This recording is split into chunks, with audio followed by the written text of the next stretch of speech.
And good morning. Welcome to the Sheridan here in downtown Birmingham, the site of the 2022 Southwestern Athletic Conference Kickoff Media Day. And it's the 2023 season is here. It is upon us. And, we're just days away, just a few weeks away, I should say, from the kickoff of the first game, which will be the MEAC SWAC Challenge. There you see all the signage and the wraps around the Sheridan here in downtown. They've done a wonderful job in welcoming everyone here to the conference. And, of course, you see people lining up, getting ready to come on into Media Day. And on the stage right now, of course, we got the commissioner, and there's the set. There is the trophy will be seen, and all the teams represented here today at the Southwestern Athletic Conference Media Day. Hi, everybody. Santoria Black along with Tolly Carr and Charles Bishop joining us here today. And, of course, Tolly, this is a huge year. We've got a lot of changes, 4 new coaches, post-Dion. There's a lot of storylines here. There is, but first of all, good to see you good again, to see brother. You. Always good to work with you. We got a simulcast today on the SWAC Digital Network and HBCU Game Day. You're making your game day debut. I'm honored. I hope our subscriber rate is just going up by every word that you say now that we're blessed. Hopefully it doesn't go down. With Santoria. But seriously, it is quite a year. The last couple years have been it's been a walking reality show with having Coach Sanders at Jackson State. He's moved on, but we still have quality players, quality coaches here. If you look at the SWAC West from last year, man, that thing came down to the final. It did. the right final down to the wire. game, the final week. So I expect to see that level of excitement again here in the SWAC. I have papers everywhere. We have a lot to talk about. Just everything. Man, this is the best time of the year right now. Absolutely, and we're going to bring in the third man of our team today, Charles Bishop. Charles, of course, another great year coming up here in the Southwestern Athletic Conference. Yeah, another exciting year. Looking forward to it. And as you guys mentioned, this conference is chock full of talented players. And, of course, the number one all of FCS football. You're talking about a fan base that loves this SWAC football. Looking forward to this very exciting season. Absolutely, and, of course, it's always great coming here to Birmingham. This is where it all kicks off here. And, this is the sign where, there's not much time for coaches and players to take any vacations. Usually about another few days, and then people get ready for camp. Yeah, this is the last little level of camaraderie. Things will start to ratchet up a little bit. We'll have that friendly tension, a little trash talk amongst fans. Maybe coaches don't hang out and as chummy as they are during the summer. All the golf is definitely over. So, America, we are ready for SWAC football. Santoria, we got some preseason awards. That's the benchmark, right? Absolutely. It's based upon what people expect to see. And from the offensive and defensive side, we have some familiar faces. They're expecting to have some big years. Absolutely. Let's take a look at the actual preseason order finish and how the teams look in the East and in the West of the Southwestern Athletic Conference. And when you start looking at this, starting with the Eastern side, Jackson State was the king of the mountain. Florida A&M starts this year. Well, look, Jackson State, they were the team last year. Top defense, top offense. It's hard to argue against them falling completely off the mountain. But FAMU, they won 9 games in a row after losing to University of North Carolina and Jackson State to start the year. So you look at FAMU, and you've got to say to yourself, that is a team to beat this year in the SWAC. So we do have the predicted order of finish. Let's take a look and see what the voters had to say. Santoria, I think we'll start off in the East and take a look at that predicted order of finish here in the SWAC. All right, trying to find the graphic here for you, but we know that Florida A&M is on top of the mountain. They're going to be they're going to be a big team. Willie Simmons, head coach there. One of the biggest things here is that Coach Simmons, of course, Florida A&M went through a little bit of issue coming into this season just before starting here at Media Day. But when you start looking at overall, Florida A&M is going to be that team. And then, of course, you got to look at Jackson State and what they're going to be doing as well as the number 2 team. Yeah, and, is there going to be a fight from the middle of the pack? You look at Alabama State, you look at Alabama A&M. Are those guys going to be able to get over the hump? Alabama State is a team that is heavy on defense. They have a really strong quarterback. Trying to get over injuries, both with their top defensive player as well, with Bubba there. Outstanding player. He's been fighting through some injuries. Alabama A&M was trying to find their quarterback last year. I think late they did find that. So, you look at Jackson and FAMU at the top on the east side, but right there in the middle, some schools trying to fight their way up. Yeah, Alabama State coming in number 3, Alabama A&M number 4, Valley number 5, and Bethune-Cookman number 6. Both Valley and Bethune-Cookman new coaches this year. Yeah, and so you have to really just throw out what you saw last year because new coaches, different philosophies. They bring new players in. Bethune-Cookman, we know, is going to have a brand-new quarterback. Jalen Jones is out. I think he's at the University of Charlotte, UNC Charlotte now, so they're going to have some new faces there in Daytona Beach. So you don't know, what we're going to see. And that works to their advantage early on because last year's tape, doesn't matter at this point. Doesn't matter what Jalen Jones was running around doing last year. He's not going to be there this year. So a little element of surprise, at least early on. Yeah. You got to use that leverage and work it to your favor. And you look at the West, you got Southern University is picked to finish first, Alcorn 2, Texas Southern 3, Grambling 4, Prairie View 5, and Arkansas Pine Bluff 6. We know Arkansas Pine Bluff with a new coach this year. Everybody else will retain their coach. And I think a lot is being expected of the Grambling Tigers this year under second-year head coach Hugh Jackson. Hey, there's a lot of expectations when Hugh Jackson is your head coach. He has that pedigree. People are expecting to see, hey, this guy was coaching in the NFL. He made some things work there. They want to see that at Grambling. You know that better than anyone else. And when you look at that Grambling defense, you guys have Sundiata the man. Yeah, absolutely. The man. He is awesome. Now, Charles Bishop, the third man of our team. Charles, when you take a look at this predicted order of finish, Florida A&M, top of the East, and I don't think that's a surprise, especially after the departure of Deion Sanders, Coach Prime, in the number 2 in the East. And then, of course, no surprise with Southern, number 1 in the West.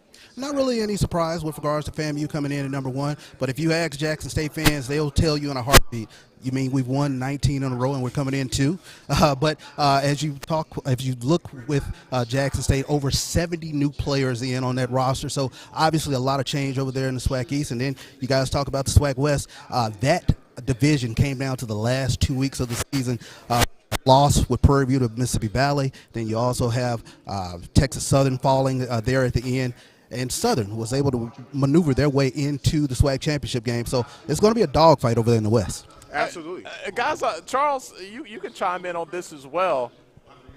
Texas Southern was gained the momentum. They were right there. But Alcorn at number 2 over Texas Southern. If you're a Texas Southern fan, you know about the Houston area, yes. Charles. Yes, indeed. What are those Tigers feeling down there in Houston?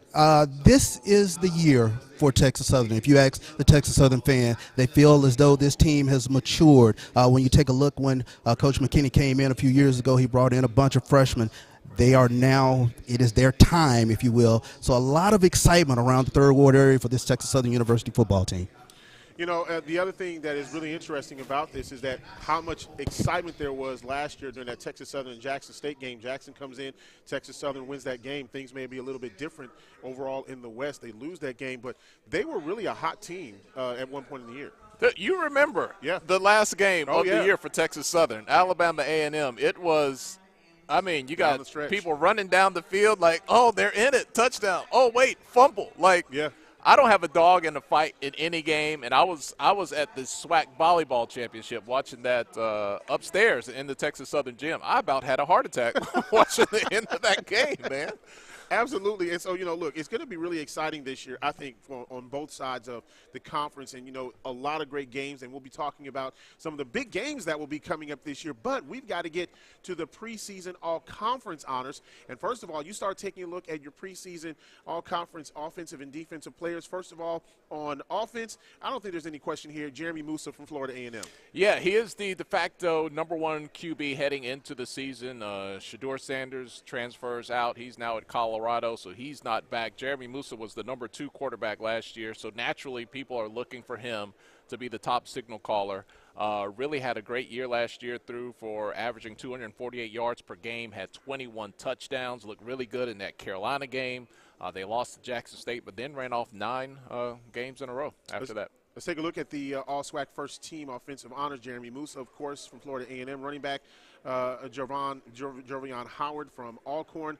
Donovan Eaglin from Alabama A&M. Man, he is a dynamic player. I mean, those 2 running backs, it doesn't get any better than that. I don't care what conference you're talking about. Those 2 guys can get it done. on the offensive line got to have the buffet busters up front in order to make sure that they can that the quarterback and running backs can go. It did not take you long. That is your favorite line, buffet busters. That's it. That's a group right there. You got Goss, Williams, Reddy, A&M, Alabama A&M, Alcorn State. We got some more offensive linemen as we look at the first team continues. Cameron Coven from A&M, TJ Yarborough from Alcorn State, and then out on the edge, the wide receivers. You got Sherrard there from FAMU. Look, FAMU has been wide receiver U the last couple of years. You got Xavier Smith. He's making his shot at the NFL this year.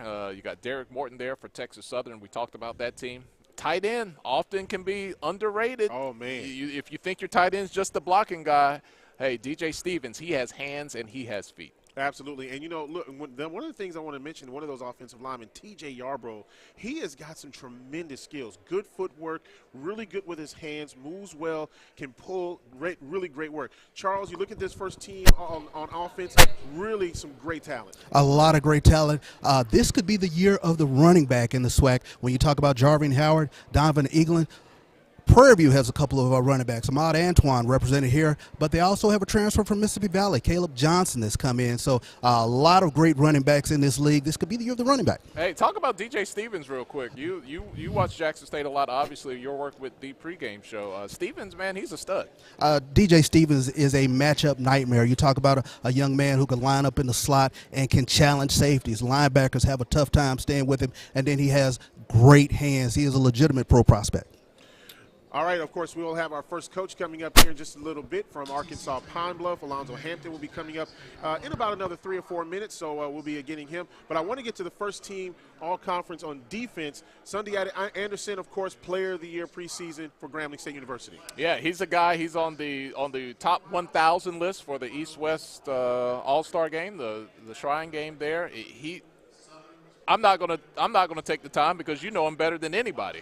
He is a beast. Oh, there's no question. When you look at Anderson, one of the things that he did when Coach Jackson came in is Coach Jackson says, hey, we want to make sure that we get you where you need to go. We want to make sure that you're not only balanced in the classroom and on the field as well. Is a very good – he took some time in the summer during Coach Jackson's first year in that summer, was really wanted to concentrate on his academics, got where he needed to be, and really not only got where he needed to be but excelled. And so I think Sunday Anderson is really going to be one of those guys you're going to look at the end of the year as one of the top defensive players. And then, of course, now we look at that first team defense, of course, defensive lineman, Malachi Bailey from Alcorn State, Sunday Anderson from Grambling, Taj Brown from Southern. He was really a beast last year. Yeah, you got Zarion Hayes there for Alabama A&M, Colton Adams, Bubba from Alabama State. He's been an impact player from the moment he stepped foot in the SWAC. You got Lewis Matthews there, a linebacker as well. Grambling State, look, big expectations on that Grambling defense there. Absolutely. Isaiah Major, another linebacker from FAMU. Omari Hill Robinson from Bethune-Cookman. He had 4 picks last year, if I'm not mistaken. Javon Morgan, FAMU. You got Jordan Carter representing Southern and Kendall Bowler. Look, we talk about that FAMU offense. That defense is well represented on that all-defensive team as well. Yeah, when you look at that defensive backfield with Javon Morgan and Kendall Bowler, throwing on them is going to be very difficult. Yeah. Good luck.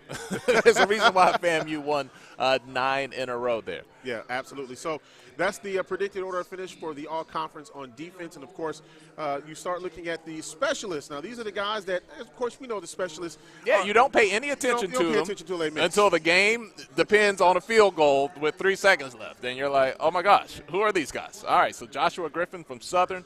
Your place kicker, your punter, Jimmy Isles from Grambling. Darnell Dees, return specialist, and your long snapper, the guys you don't ever think about until that ball flies over somebody's head there. So Jason Longcore from Alcorn State, all first team in the SWAC preseason at the long snapper position. How many times have we seen a game come down to the end? Charles, and you've seen this before too. We saw this with Alcorn and Grambling. We've seen this with Southern and Jackson. How many times have we seen it to where guys come down to the end, it's a kick, it's a punt, it's a snap, anything that happens, and all of a sudden you go from victory to just nothing. You know, Charles had hair before that Jackson State, Alabama State game, maybe like 3 years ago, and all them field goals were left and right, and all Charles' hair went away. Yeah, the last strands left that game. So. All right, we've got our first head coach, Alonzo Hampton, coming up here in just a second. He'll be joining us here on set. While we have an opportunity, can we go ahead and take a break here so we can go ahead and get our first coach up here, Alonzo Hampton from Arkansas Pine Bluff. It is the 2023 Southwestern Athletic Conference Football Media Day live from the Sheridan in Birmingham, Alabama. Back after this. Hey, John, what made you become a Cricket Campus ambassador? Do tell. I live to network. HBCU's all about that. The keyword being network. Oh, like a certain network that has speedy 5G and is a proud sponsor of HBCUs? I see you could take a hint.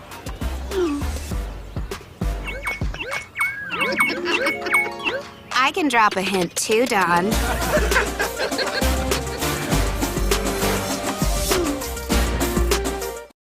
When you join the HBCU family, you become part of the tradition of breaking barriers in your community, breaking ground in your career, and bringing it with everything you do.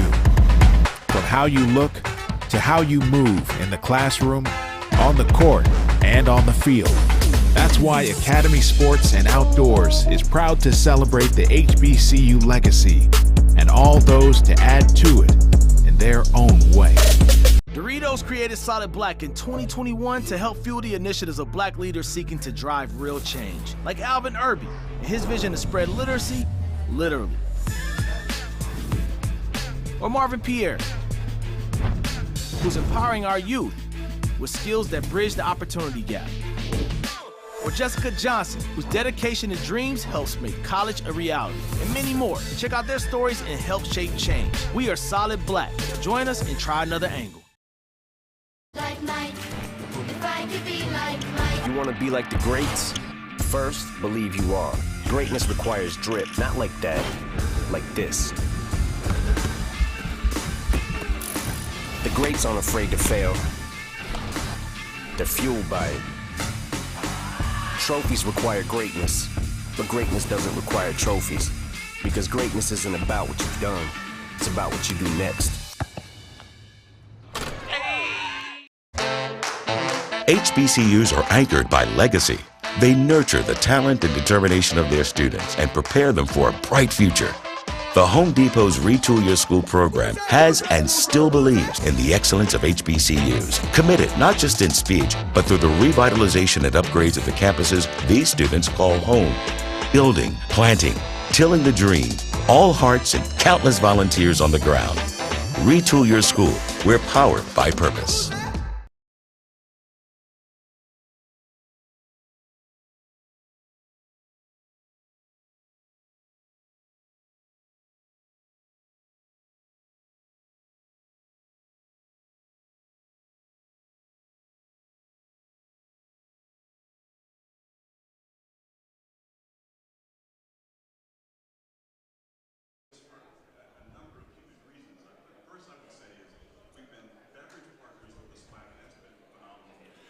Back here at the Sheridan in downtown Birmingham, it's the 2023 Southwestern Athletic Conference Kickoff Media Day as we get ready for the upcoming season. Hi, I'm Santoria Black along with Tali Carr, our first coach of the day from Arkansas Pine Bluff. One of the new kids on the block, Coach Alonzo Hampton, new to the SWAC but not new to coaching. Absolutely. Been coaching for about 20 years now. Excited about the opportunity to come back to the SWAC. I was here from 2006 to 2010, so I'm just coming home. Coach, you are going to be one of the better coaches in the conference because I looked at your bio. You coach at home every day. You have 4 boys and 1 girl. That's 5 kids in the house. You are a referee, line judge. Man, you get a workout just at wake-up time before you even get to camp. I've been fortunate, so I tell everyone I do have 4 boys and 1 daughter. She keeps me busy. She's 30. And my youngest one is 17. He just committed to Clemson. He's the last one to get out of the house. And I have another son. He's a corner, getting his master's at Tulane, played at Northwestern, graduated from there. And then my other son graduated at Baylor. So they kept me on task. So we're excited about the opportunity to come back home to Arkansas Pine Bluff. But coach has been in my blood. Like I said, I've had great coaches around me, and I just happened to get into coaching. And I've coached my family. So yeah, I think I'm on the right track. I'm going to coach you a little bit. I bet you there on the sideline saying, get that mic closer right there. There you go. Coach, coming into Arkansas Pine Bluff, I know there's a lot of work that you want to do, and a lot of players that you're recruiting that you want to bring into the school. What are some of the first things that you had to do coming in as the head coach at Pine Bluff? Well, the first thing we did is we did a roster evaluation. I didn't go in there and just start cutting players. I didn't think that was fair to the guys that were on the team.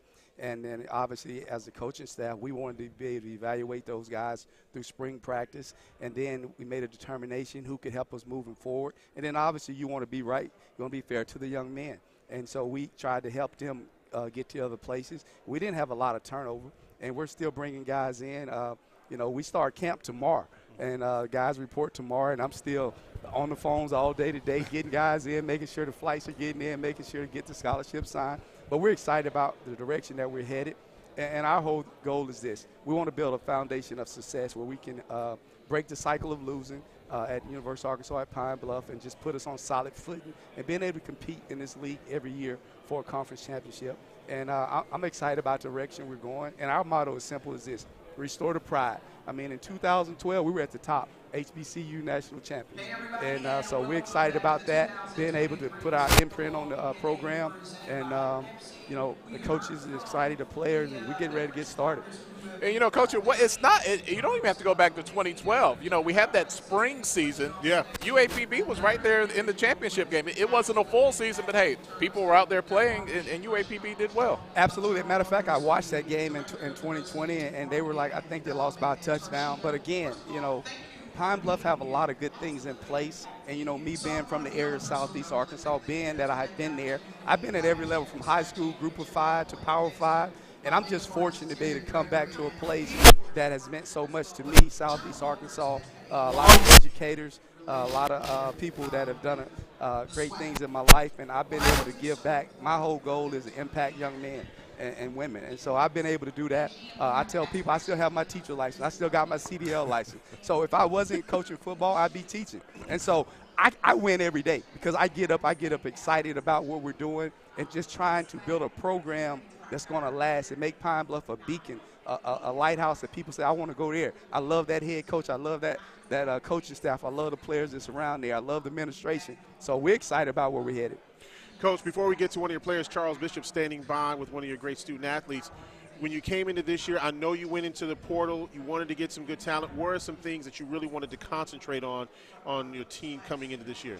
Well, the number one thing is just building depth along the offensive line. Offensive defensive line is going to win it. I know everybody's going to tell you the quarterback position. It is very important, and obviously we got some young guys on the roster that we think can help us get to where we need to go. But obviously you got to be able to stop the run and be able to run the football. So those are the two main things that we're trying to do. We've added a lot of depth on the O-line and the D-line. And then I tell everybody else, we can coach the other positions, but you can't coach the big guys. Yeah. And so you got to recruit those guys. And that's, like everybody in our conference and throughout college football, you got to get the O-line and D-line going. And once you can do that, you have an opportunity to be able to kind of change the game, kind of slow the game down. You can put pressure on the quarterbacks and things of that nature.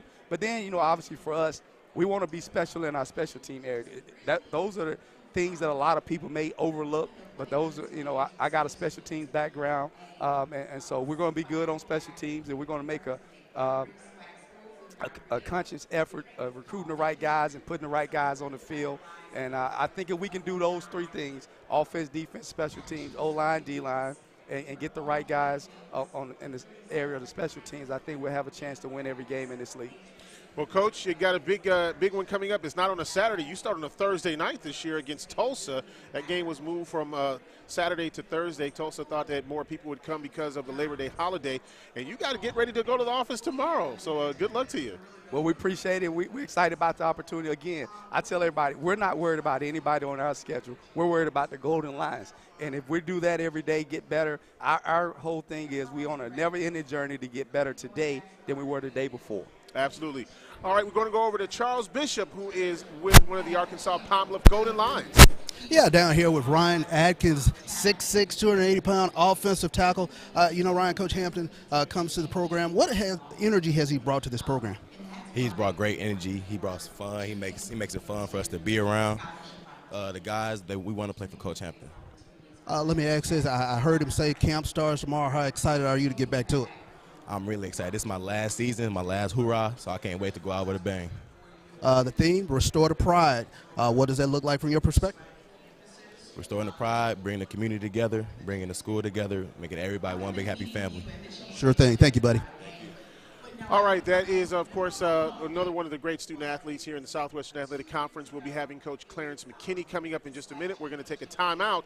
When we come back, we will talk about the Texas Southern University Tigers here at the 2023 Southwestern Athletic Conference kickoff here in Birmingham, Alabama. Texas Southern on the clock. We'll be talking to Coach McKinney right after this.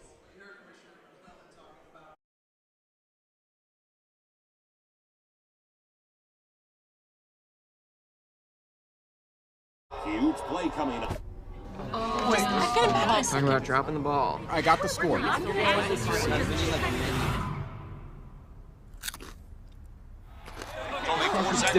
Tostitos Hardy Dippers.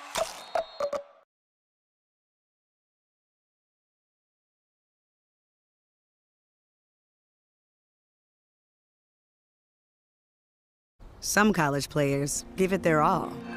But when I say player, I don't mean the ones with the ball. I mean the ones that play drums, the brass, the woodwinds. These players bring excitement to the stadium. Because for them, halftime isn't a break. It's game time. Pepsi is a proud supporter of HBCU students. Pepsi and HBCUs. That's what I like. HBCUs are anchored by legacy. They nurture the talent and determination of their students and prepare them for a bright future. The Home Depot's Retool Your School program has and still believes in the excellence of HBCUs, committed not just in speech, but through the revitalization and upgrades of the campuses these students call home. Building, planting, tilling the dream, all hearts and countless volunteers on the ground. Retool Your School. We're powered by purpose. We are exactly what you think. We are not at all what you think. We are past, present, and future, all in one.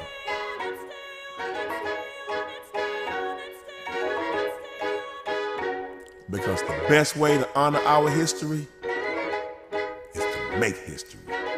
General Motors, honored to sponsor the Southwestern Athletic Conference. Building champions for life didn't just happen overnight. Since 1920, the Southwestern Athletic Conference, SWAC, has been in the forefront in leadership and excellence in all our athletic programs. There are very few major sports halls of fame that a SWAC athlete is not a member. Hall of Fame coaches who were stewards and mentors to these elite athletes. Our tradition, our distinction, our legacy. We are the SWAC, building champions for life.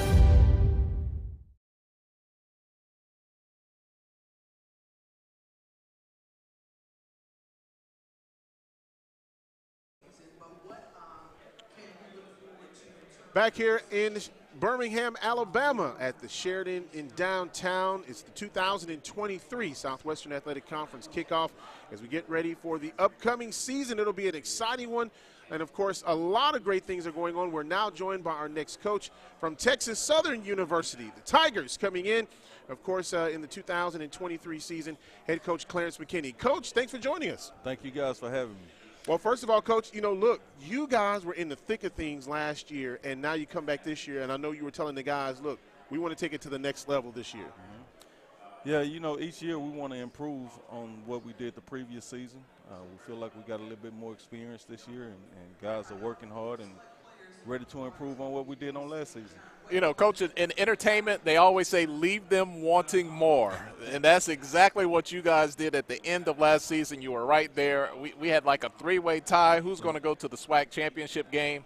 And for a lot of that game, was Alabama A&M the last game of the year. It looked like you guys were controlling your own destiny, and then, we had this crazy fumble, and the game was just emotionally all over the place.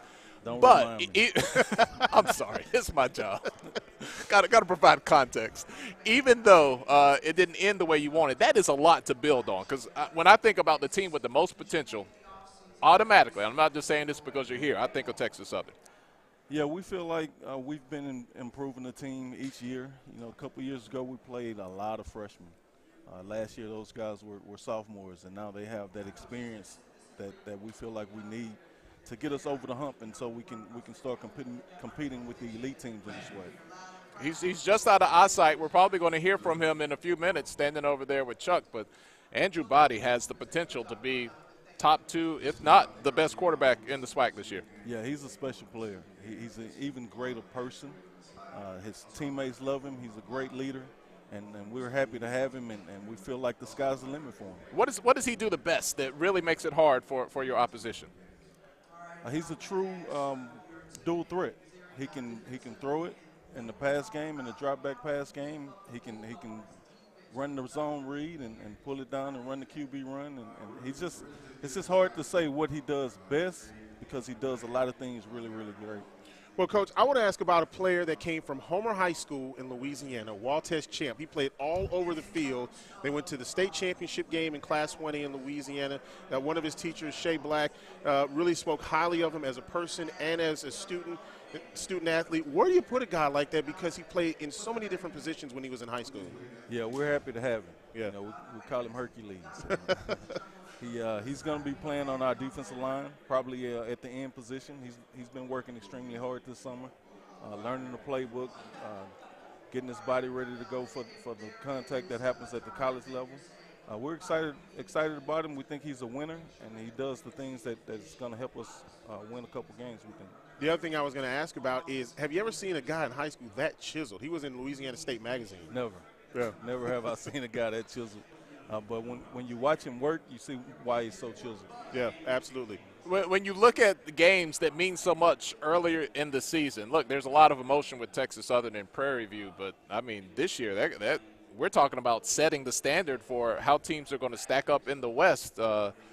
How do you like playing a game that has so much on the line so early in the season? You got to play them eventually, so why not start the season off, get the fans, your fan base fired up about the season, and it lets you know that, you know, where you are within your side of the conference. Gives you an advantage if you win the game, you're at the top.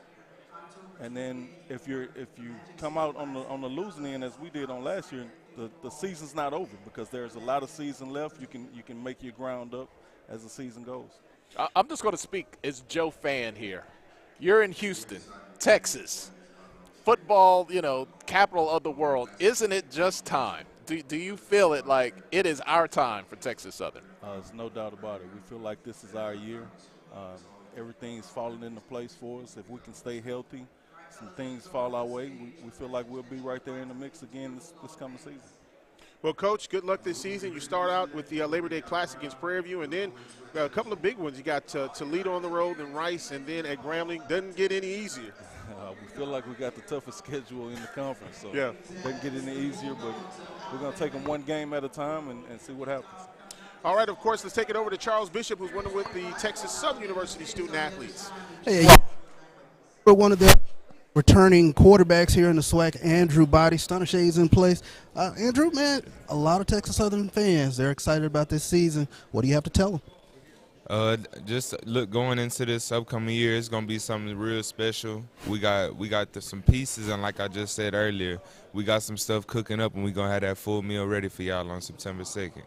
September 2nd, Labor Day Classic, huge rivalry with Prairie View. Anything you want to tell the Panther backers? They're gonna see us when they see us. I ain't got to tell them too much. There it is. Texas quarterback Andrew Body. Hey, Charles, you got to get him to explain the drip every year. I mean, this he's leading the way in the drip category. Stunner Shades, he's got the J's on. And talk a little bit about your outfit, man.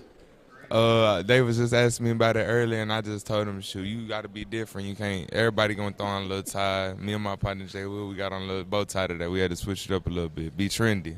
Be trendy. Jacob Williams over here with me as well, linebacker for Texas Southern. What does it take for the Texas Southern defense to take it to the next level? We just gotta and be on the same page, come with everything we got, and just execute. There it is. Texas Southern Tigers getting ready for the Labor Day Classic, September 2nd. All right, thanks a lot, Charles. I mean, Andrew is sharp. He's got the bow tie, the glasses, the sunglasses going on, and really is got a great little outfit now. Now joined by the commissioner of the Southwestern Athletic Conference, Commissioner Dr. Charles McClellan. You've been busy. Yes, sir. Yes, sir. Well, look, from a conference perspective, you know, this is kind of like the official kickoff of the season. Some teams reporting tomorrow because of week 0. Others reporting a few weeks.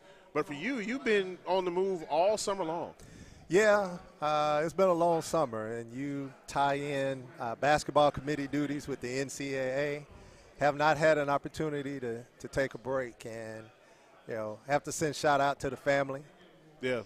They've been very supportive. And, you know, I had to install cameras at the house just to make sure there wasn't nobody sneaking in. I've been gone so long, Tommy. So. Oh, man. You got to watch that milk, man, I tell you. you know, it's amazing now that it feels like the SWAC season never ends. I mean, it was just, I feel like a few weeks ago we were in Atlanta. FAMU and Bethune-Cookman had that amazing baseball finish, and it made me think, man, expansion turned out really, really well. It did, and I was excited to see both FAMU and Bethune being able to compete for that baseball championship.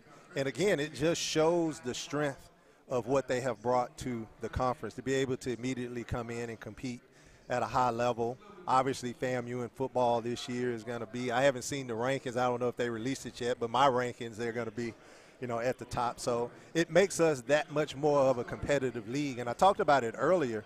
You know, our not being able to win that Celebration Bowl is a product of our regular season. There's no weeks off. You can't look ahead. You can't study who that MEAC winner was, you know, because you have to concentrate on next week, then you have to concentrate on the championship game, and then you concentrate on the Celebration Bowl. And we do this because it's hard, not because it's easy. And that's starting to become the mantra of the Southwestern Athletic Conference, whether it's football, whether it's basketball, whether it's golf or tennis. There are no easy outs anymore. How you bring up the Celebration Bowl. Yeah. How important is it for the SWAC to get a win in that game? You know, for me personally, it's very important.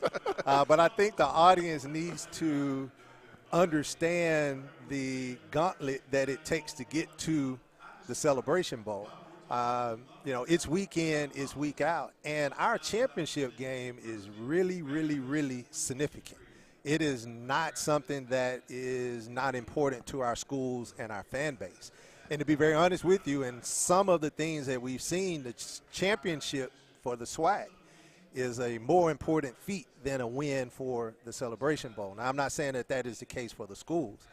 But to be able to dun SWAC champions is a significant thing, and it is a huge revenue generator for the schools. I don't want to talk Jackson State business. I always say this. I don't ask for their books, but I can add, subtract, multiply, and divide.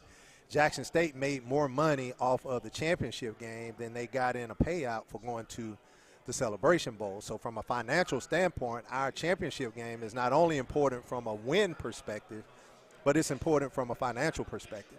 And then you get the opportunity to go.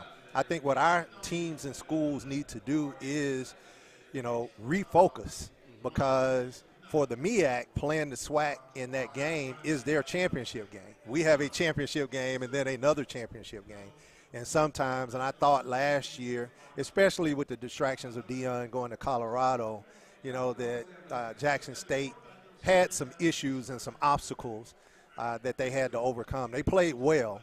But I just think, you know, Jackson State was the MEAC's championship game. They viewed it as a championship game. They played as their championship game. And I think Jackson State, you know, had to deal with so much getting to that. Again, might sound like an excuse.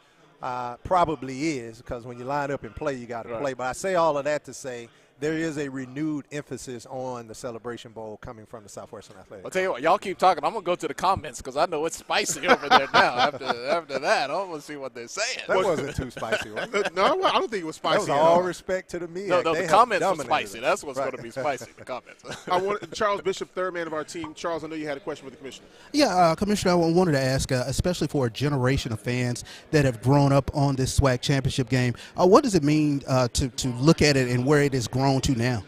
Well, I think the first year was 1999, and when you look at our SWAC championship game, 7,000 to 8,000 fans, less than some FBS Power 5 championship games, it's a tremendous fulfillment for me to be commissioner.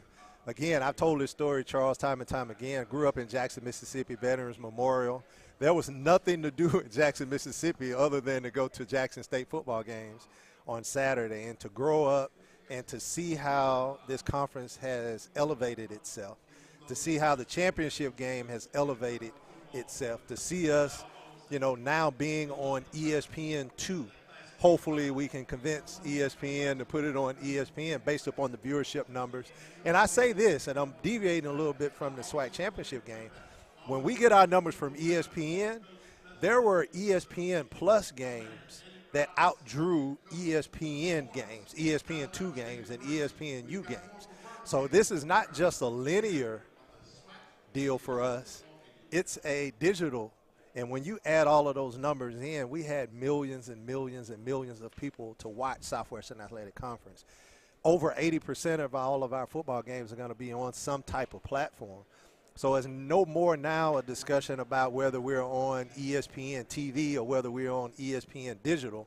The way the technology has gone, it doesn't matter now, and our numbers are significant. And our championship game is an extremely significant event, not only within the Southwestern Athletic Conference, but throughout college football. There are only so few championship games, and we're one of them, and we have a national spotlight on us, and our athletes perform at the highest level. It's entertaining.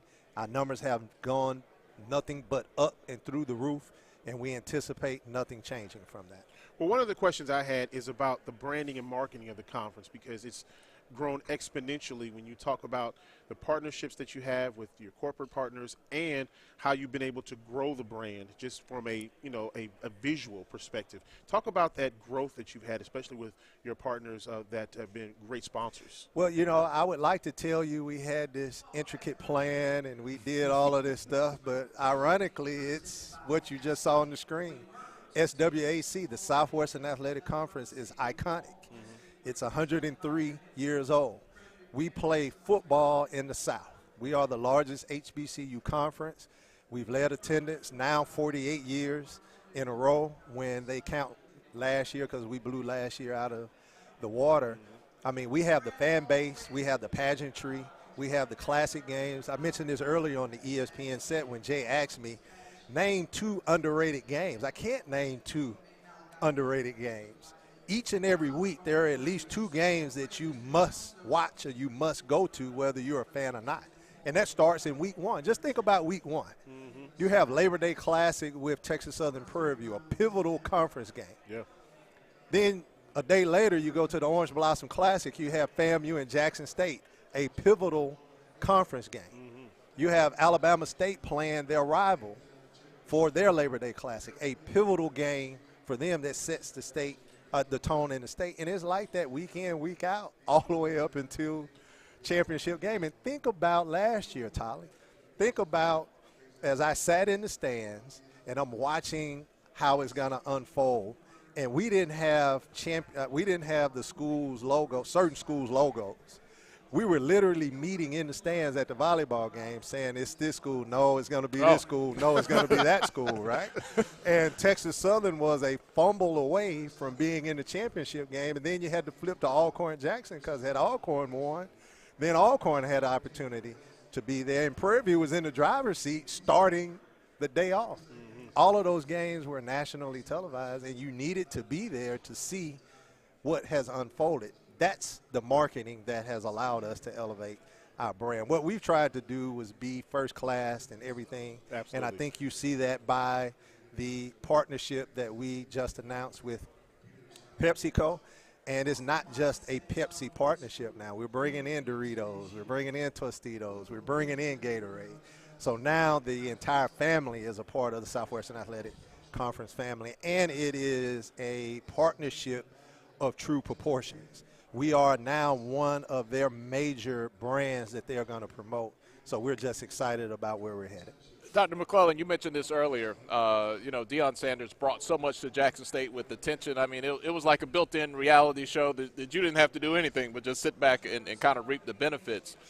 He moves on, but there's still the buzz. There's still things to leverage. How do you leverage that in something that was already popular, took it up a notch the last couple of years? How do you leverage that moving forward? Well, I think doing the things that we have continually done, and hats off to Coach Prime. We appreciate him and all of the things that he brought to the Southwestern Athletic Conference. And he taught us a lot about how to market and how to promote yourself and how to promote your conference. But, you know, we have been popular for quite some time. Dion elevated that popularity. Our responsibility is to continue that growth and continue those relationships that we've created and those doors that were open because we had Coach Prime as a part of the Southwestern Athletic Conference. And I can tell you that we have spent a considerable amount of energy and effort in doing so. But the one thing that I would point out, Jackson State games were highly watched. Oh, yeah. But so was FAMU games. So were Alabama State games. So were Alcorn games. So were the games throughout the Southwestern Athletic Conference. So when we looked at our numbers, Jackson State charted higher on average than everyone else. But all of our games elevated, all of the numbers elevated. So the eyeballs came and they stayed. So as long as we have competitive games and a competitive product, I think we will continue to grow. Yeah, we got great storylines. You look at the MEAC SWAC Challenge, South Carolina State, Jackson State. Those Jackson State fans, they want some get back. There's going to be a lot of eyes on that game. And South Carolina State fans want to prove, hey, that was no fluke. This is what we do. And I can tell you, if you wanted a little controversy, it did not go unnoticed that every time the MEAC won a game, they had very pointed comments about how they dominated the Southwestern Athletic Conference. I haven't really said anything. I just wrote it down. And I understand when you get whooped, you can't talk a lot, and when you do win, you can talk. But we did write it down. Receipts. And I'm just letting Sonia Steele know. We did hear her. We did hear you, Sonia. Well, the other thing about that, it's prime time on ABC. I mean, that's huge, not only for the teams, but for the conference as well.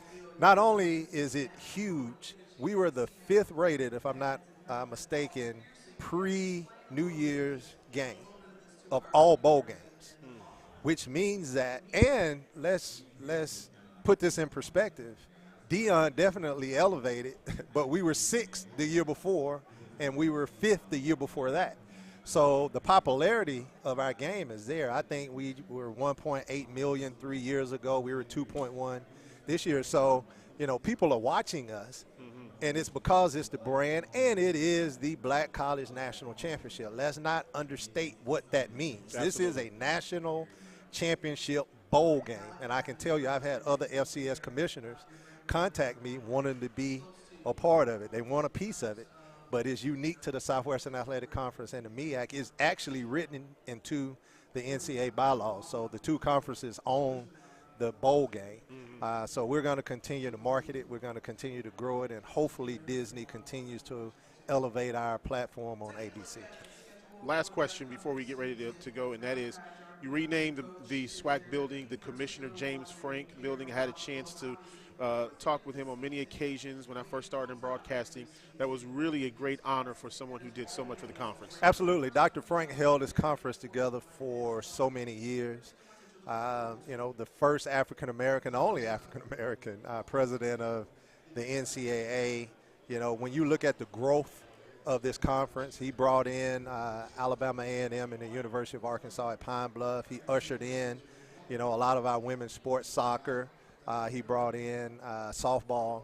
He brought in, from a financial stability standpoint, you look at the gunslinger days of Archie Cooley and the Godfather, you know, Marino Casem days, and you know, the Jackson State days of all of their great coaches. I mean, you could just go on and on. Dr. Frank was the architect of bringing all of that together. Yeah. And the first asset that we've been able to put on our books is a 16,000 square foot headquarters. I thought it was only fitting that Dr. Frank's name was to go on it. It was a unanimous vote from the Council of Presidents. And we're going to honor that even in a much more great fashion.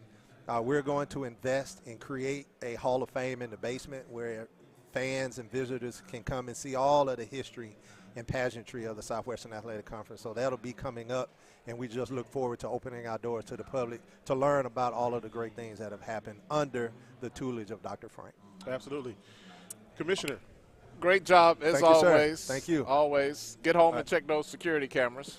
I got it on my phone. You know, when you're going as much as I am, you got to make sure. Oh, man.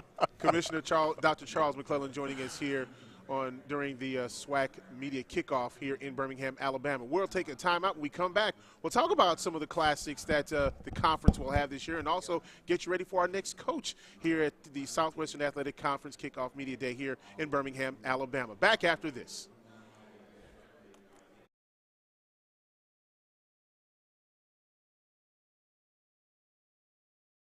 When you join the HBCU family, you become part of the tradition of breaking barriers in your community, breaking ground in your career, and bringing it with everything you do. From how you look to how you move in the classroom, on the court, and on the field. That's why Academy Sports and Outdoors is proud to celebrate the HBCU legacy and all those to add to it in their own way. Hey, John, what made you become a Cricket Campus ambassador? Do tell. I live to network. HBCU is all about that. The keyword being network. Oh, like a certain network that has speedy 5G and is a proud sponsor of HBCUs. I see you could take a hint.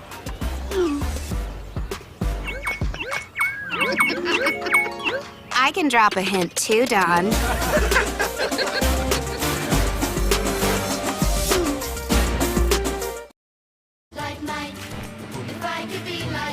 You want to be like the greats? First, believe you are. Greatness requires drip, not like that, like this. The greats aren't afraid to fail. They're fueled by it. Trophies require greatness, but greatness doesn't require trophies.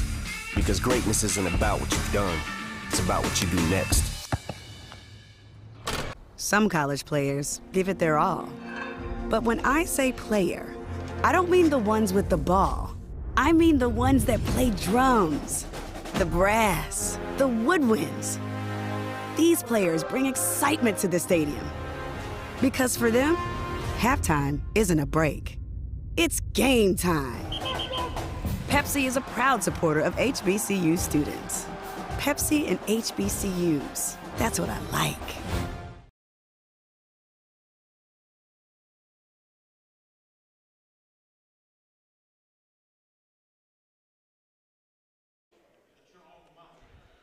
Back here in Birmingham, Alabama at the Sheridan downtown. It's 2023 Southwestern Athletic Conference kickoff, getting ready for football season as the season is just a few weeks away. Now joining us here on the set on the SWAC Digital Network is the head coach of the Prairie View A&M Panthers, head coach Bubba McDowell. And coach, coming in with the Panthers this season, first of all, even in his vacation, he is working. He has not had a true vacation or swung a golf club this year. Coach, thanks for joining us. Thank you guys for having me. Absolutely. Coming into this year, I want to talk about the mega camp that you had, first of all, because there were a lot of eyes, not just in Texas, but across the country, that were looking at this mega camp that was hosted by Prairie View A&M. A lot of eyes, a lot of kids. A lot of kids. And again, it wouldn't have been possible without Coach Prime putting his name on it, endorsing it. And again, when we asked him to do it, he initially didn't give us an answer, so we was going to go ahead with it anyway. Then when he came in, and man, it just the floodgates opened up, and it was great to actually see that many kids. And of course, we couldn't get a chance to look at all of it, but we had 3 fields. We had the baseball field, the track, the soccer field, and the stadium itself. So it was a great turnout. Coach, my job, I'm the microphone guy. I got to make sure everybody gets nice and close there. Yes, sir. Well, Coach, coming into this year with Prairie View A&M, one of the things that I know you talk about every year is how you improve. What did you do during recruiting in order to improve the team coming into this year? Again, we went out and we revamped that D-line, revamped the secondary. I thought there was 2 major components, units that we needed to upgrade, and we did that. We're looking forward to these young men that we have hit from the portal, transfer portal, and coming in and helping us win more games. Offensively, we went out and got Jaden Johnson from Oklahoma, quarterback, to help Trezon out just in case something happens, right? Like we did last year. We had Jason Dumas, true freshman, come in a couple of times when Trezon went out. So we got 3 good quarterbacks this year that's going to compete and help us get to where we need to get to at the end of the year. Better record than we did last year. But when Trezon is on the field, man, he is electric. Unbelievable. Unbelievable. The kid can, and what I love about Trezon this year, he has taken upon himself to go out, get to teaching, not only on the field, but off the field as well, in the classroom, to make him a better quarterback. Now reading defensively when he's look out there checking, knowing how to check, because as I tell him, a lot of other guys, this is what pros want to see. When they come in, talk to you guys, put you guys on the board, you guys got to be ready to go. And my coaching staff has done a great job of getting these guys prepared. Look, right out of the gate, we're gonna set a pecking order in the West. There'll be some time to catch up, but I mean, you and Texas Southern, two teams that people are counting on to be in contention. Yeah, and again, Coach McKinney, again, as I always tell people, man, you can't underrate anybody in the SWAC, and who better to know that other than Prairie View with. One game we need to win to get into the SWAC championship of the last 3 games, and we lost all 3, and we lost the last one against Valley. And taking, we took Valley for granted, and as I tell guys, you can't do that. Texas Southern, you never take for granted. No matter what players you got on your team, these are 2 teams that come in ready to play, and there's always a good game. Are you able to, does that help you get your players' attention better? When you have, last season where you let some things slip away, when you come back and you start saying things, your coaches start saying things, does it hit a little better when you have that example to fall back on? Absolutely, you will hope so, because again, that's what we as coaches supposed to do. We're supposed to teach these guys, and I reiterate to my guys all the time, you got to teach these guys. They got to know what they did wrong, and how do we correct that, going into this season, because nobody we don't want to be in that position again. I've been in their situation several times as a player and as a coach. How do we get over that next hump? We've been there several times, going back to when Coach Dooley was there, we played Jackson in the SWAC. I thought we should have won. And again, last year, one game we just had to win to get there, and we didn't do it.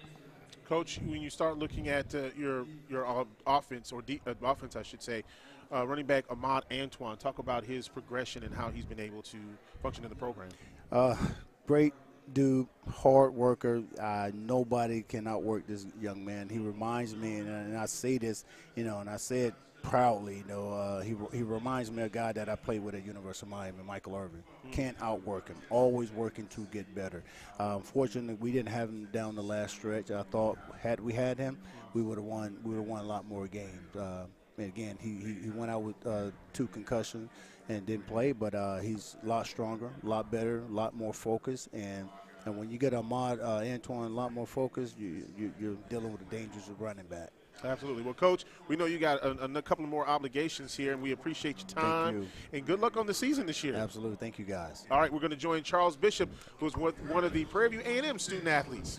Yeah, down here with the aforementioned Ahmad Antoine, another great running back and a long line of guys that dot this conference from Etna Carr High School. Ahmad, you guys were ahead in 3 of your 5 losses at halftime. What's it going to take for Prairie View to get over the hump this year? We just got to finish strong. We come up, we lose a few games, but that's just ourselves. And this year, we plan on just staying consistent and just finishing strong. You have the addition of another great running back in Caleb Johnson that's transferred into the program. What does that mean in terms of helping you out with carrying the load in the backfield? That's a great addition, great pickup, because at this point, splitting carries is going to be way easier. If I'm tired, he's tired, we could feed off each other, just give each other more of a break. That way we could be fresh and stay fresh the whole game. Sure thing. Thank you, buddy. Well, I'll tell you, Santoria, Prairie View led the SWAC in rushing last year. We talk about the year of the running back. They could be a dark horse team. Yeah, absolutely. You think about Caleb Johnson, who came over from Mississippi Valley, and what he added to that Delta Devil team. Now you take him over to Prairie View A&M University. That is a huge combo right there. Yeah, Caleb is one heck of a runner. I remember shooting some highlights. There was a game at Alabama State, man. He looked like a Madden, guy on the screen, man. He did this move, Santori. He twisted and jumped. It was crazy. Valley did. It was during that spring season, but man, really, really incredible talent there, and that's going to be a big boost for Prairie View A&M. Absolutely. Well, we're going to take a break, and when we come back, time to go to South Louisiana. The Southern University Jaguars. We'll talk to the head coach of the Jaguars, head coach Eric Dooley, and what will be coming up in the 2023 edition of the Southern University Jaguars. We'll take this time out. We are live here in Birmingham, Alabama at the Sheridan downtown for the 2023 SWAC kickoff here on the SWAC Digital Network. you join the HBCU family, you become part of the tradition of breaking barriers in your community, breaking ground in your career, and bringing it with everything you do. From how you look to how you move in the classroom, on the court, and on the field. That's why Academy Sports and Outdoors is proud to celebrate the HBCU legacy and all those to add to it in their own way.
We are live in Birmingham, Alabama for the SWAC 2023 football kickoff here in downtown at the Sheridan.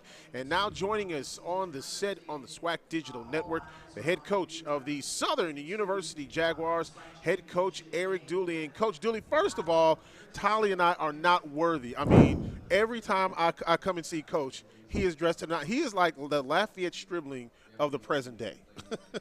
Well, you know, I give credit to my family. My family does a good job in some of the things that I'm not able to get out and go do. So they understand me well and what I'm looking to put on. So I can't take the credit. I just put it on and walk in it. But feel very blessed to be to have a family of that nature. I mean, look at this. I mean, the man is Gucci down. Man. You can't see the loafers. No one does an ascot like Eric Dooley. I mean, the man rocks an ascot better than any. I wouldn't even dare. I wouldn't even have the courage to even try to pull it off. Absolutely not. And this man rocks it every year. Well, Coach, one of the things I want to ask about is, you know, when you bring young men into the program, you talk about not only being the part on the field in the classroom, but also in their presentation. And you have standards for them that a lot of them have to get used to as they're going to class every day. Yes, absolutely. I tell the players as they come in as recruits, you're going to be a former football player longer than you're going to be a football player. So you got to make sure that you take care of your business regardless of what. And you know, the other thing that I like to tell them, every day of your life you're on an interview. And I think if they keep those two things close to their heart, they understand what I'm talking about. So you got to be able to take care of business regardless of what you're doing and where you are, because those things matter. For the time that they are football players this year, they are viewed as the team to beat. Your team is viewed as the team to beat in the West. You're looking to repeat on that side, and I know you guys want to win the overall championship. Do you like that? Is it pressure? How do you guys face that with being the team to beat? You know, I never worry about pressure. I say two things, and I mean it to heart. I say if they pick us last, I'm going to prove them wrong. If they pick us first, I'm going to prove them right. So that's our theory. We don't worry about it. We just got to work on what's going to make us be the team that we know that we are capable of doing, and that's just work. If you just continue to put your head down and grind and do the things that you're capable of doing, then success is going to come. I know a lot of fans looking out there they've seen activity that was in the portal, and they want to know quarterback position this year. Southern, what are you guys going to do? Oh, I feel real confident in the quarterback that we have, and fortunate enough we didn't have to go in the portal and get a quarterback to come and lead us right now. We had one that transferred in earlier, but it wasn't the case. My thing is depth. I think you got to have depth. You got to have a room. Your room have to be full, and I tell each coach, make sure your room is full. So talent is going to always be around, but we're fortunate enough to have a young man right out of the state of Louisiana that played at a big-time program, Dusterham, and in my opinion in high school was a gunslinger. So now you just got to find out those attributes that he was able to do in high school and now hone his skills to become a better player. And he seeks out to do that. That's what he's about. He's a leader. He's a leader by trade. That's what he does. He graduated this past spring working on his law degree. So we're excited and pleased to have him as our leader right now and as our starting quarterback. But he do understand that the room is full. We feel confident that any three can win the game. Well, Coach, you guys do not have an easy start to the season. You got Alabama State, then Jackson, second game of the season, Alabama A&M, and then you play against Arkansas Pine Bluff. Your season really starts heavy to start things off. Well, you know, that proved good to what we want to do. We want to start fast and we want to finish strong. So our thing is I love the SWAC. I love the competition. There's no games that you feel that you're going to ever be able to take off, and it shouldn't be that way. So we like what we have. I think we have a great schedule that's ahead of us, and we're excited about it and can't wait to get started. You guys had so many eyeballs. I mean, Southern's an iconic program, obviously, but you guys were on College Game Day, you know, the end of the regular season. It was like, who's going to win, who's going to make it to the SWAC championship game. There was so much extra on the Bayou last year. How do you leverage that, propel, and keep that Southern brand just, through the roof? You know, we just concentrate on going 1-0 and try to keep the outside things out of our head and, just keep that tunnel vision, just stay focused at the things that the task is at hand right now. So our guys understand us as coaches, and we're going to model that for them as well. So our young men does a good job. Of course, you always have the things that you have to fix, but that's life. That's what it's all about, making those quick adjustments. We don't have to wait until the second part of the year to make an adjustment, just like we don't wait to the second half of the game to make an adjustment. If it needs to be done, we're going to do it right now. Coach, you spoke about your quarterback from Dusterham, of course, won a state championship last year in Class 5A. Your recruiting, with your philosophy, you've always been somebody that loved to get the kids from in-state, whether it's Carr, whether it's Dusterham, whatever it is. How have you been able to continue to have such a high expectations with the recruiting, especially in the state of Louisiana?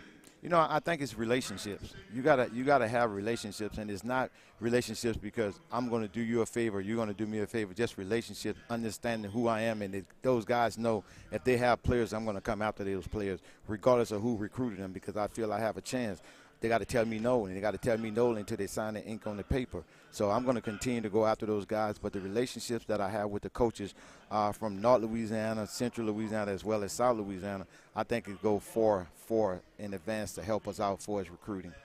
Coach, you have to be excited about competing, especially when you look at the SWAC West. There's so much potential. You go from top to bottom. You can't rule anybody out. As a competitor, it just has to be a lot of fun in that division. I love it because this is something that I dreamed of being in the Southwestern Athletic Conference. That's why this is the only place I ever coached at when you talk about a collegiate level of football. I think that we have the ability to be the best in the country, and that's what we're striving for. But you talk about the West, they like to say it's anybody game, and it's true, but I think it's anybody game in the entire SWAC. The competition is there. Everybody have gotten their team to where they're very, very competitive. So it's some long nights. Last question before we let you go, Coach. It's the 50th anniversary of the Bayou Classic this year. It's a benchmark when you talk about a classic. You know, you've had a chance to play in the game. You've had a chance to coach in this game before. What does the Bayou Classic mean to you? Man, it means everything to me because as a little boy, I had the opportunity to go to the game. And, you know, I remember leaning on the fence and saying, one of these years I'm going to play at one of those teams. I just didn't know what team I was going to play with. Of course, I was too young to understand that. But then I had the opportunity to play for a legendary in Eddie Robinson, and did not know that I would have the opportunity to coach at Southern playing at Grambling. But that was another legendary coach, Pete Richardson. And now having the opportunity to come back as a head coach, the only words I can say, God been good to me. There's no question about it. So this game here is huge. You know, you can try to put it up on the mat. It's impossible. The Bayou Classic is the Bayou Classic. You cannot accept either one of these jobs and don't mention the Bayou Classic. Absolutely. Understand that, and I do understand it also well that that Bayou Classic changed a lot of things. Well, Coach, thanks a lot for joining us. We appreciate you, my brother. Thanks for having me. Man, we're going to take some notes. Absolutely. Boy. You got to take some notes on the drip. Head coach Eric Dooley from Southern University. Let's go over to Charles Bishop, who is with the student athletes from Southern University. Yeah, down here with Harold Blood. I had to check his pulse. I mean, he's cool as a cucumber over here. But the Southern quarterback position is always under the spotlight. But tell Jag Nation some of the attributes that you bring to the position. I'm a hard-nosed guy. I'm a leader. Someone that has the no-quitting-me mentality and fight to the end. When you take a look at the schedule, are there any games in particular that you have an eye out on already? No, sir, not particularly anyone, but we're ready for every game. We want to go 1-0 each week. 1-0 each week. Over here with Jalen Campbell, linebacker for the Southern Jaguars. Jag Nation always wants to know what's up with the Dog Day defense. What does the 2023 version look like? Forcing more turnovers, being dominant, and transitioning from good to great. Last you guys were knocking on the door in the SWAC championship. What does it take to get over the hump and bring a ring to Baton Rouge?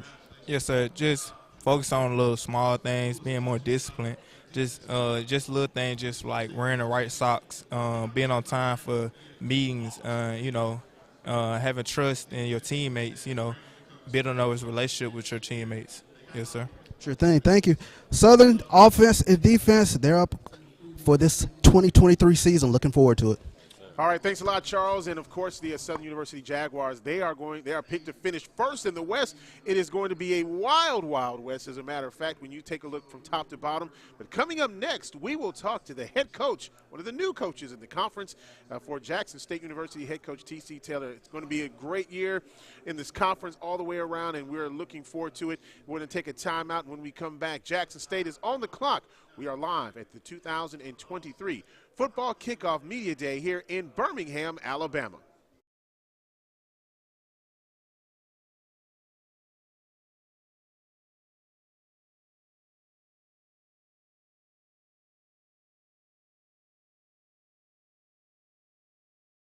Doritos created Solid Black in 2021 to help fuel the initiatives of black leaders seeking to drive real change, like Alvin Irby and his vision to spread literacy, literally. Or Marvin Pierre, who's empowering our youth with skills that bridge the opportunity gap. Or Jessica Johnson, whose dedication and dreams helps make college a reality. And many more. Check out their stories and help shape change. We are Solid Black. Join us and try another angle. HBCUs are anchored by legacy. They nurture the talent and determination of their students and prepare them for a bright future. The Home Depot's Retool Your School program has and still believes in the excellence of HBCUs. Committed not just in speech, but through the revitalization and upgrades of the campuses these students call home. Building, planting, tilling the dream, all hearts and countless volunteers on the ground. Retool Your School. We're powered by purpose.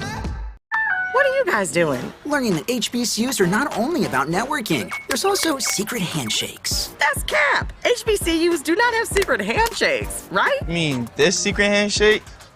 Cool. Wow, these guys are almost Cricket 5G fast. We're kidding. There's no such thing as a secret handshake. Or is there? Whoa.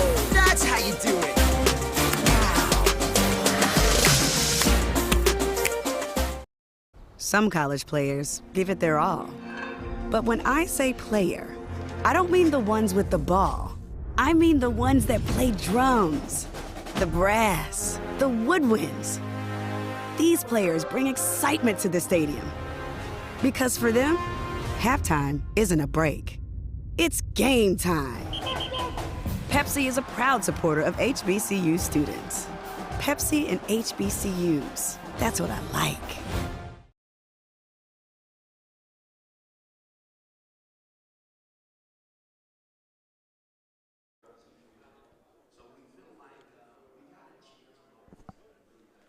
Back here at the 2023 Football Kickoff Media Day here in the Sheridan in downtown Birmingham. Santoria Black along with Tally Carr and Charles Bishop will have the head coach of Jackson State University coming up in just a little bit. Head coach T.C. Taylor, one of the new coaches in the conference. And, you know, as we've been talking with all of these coaches, Tally, you know, one of the major things that all of them have been able to talk about, they have been able to go to the portal, but all of them in some way, shape, or form have talked about either the offensive or defensive lines. Yeah, I mean, any level of football, the game is decided in the trenches. You can have the best quarterback in the world, but if he's back there running for his life, yeah. all that ability and ability to read defense is negated because he's trying to save his own bacon.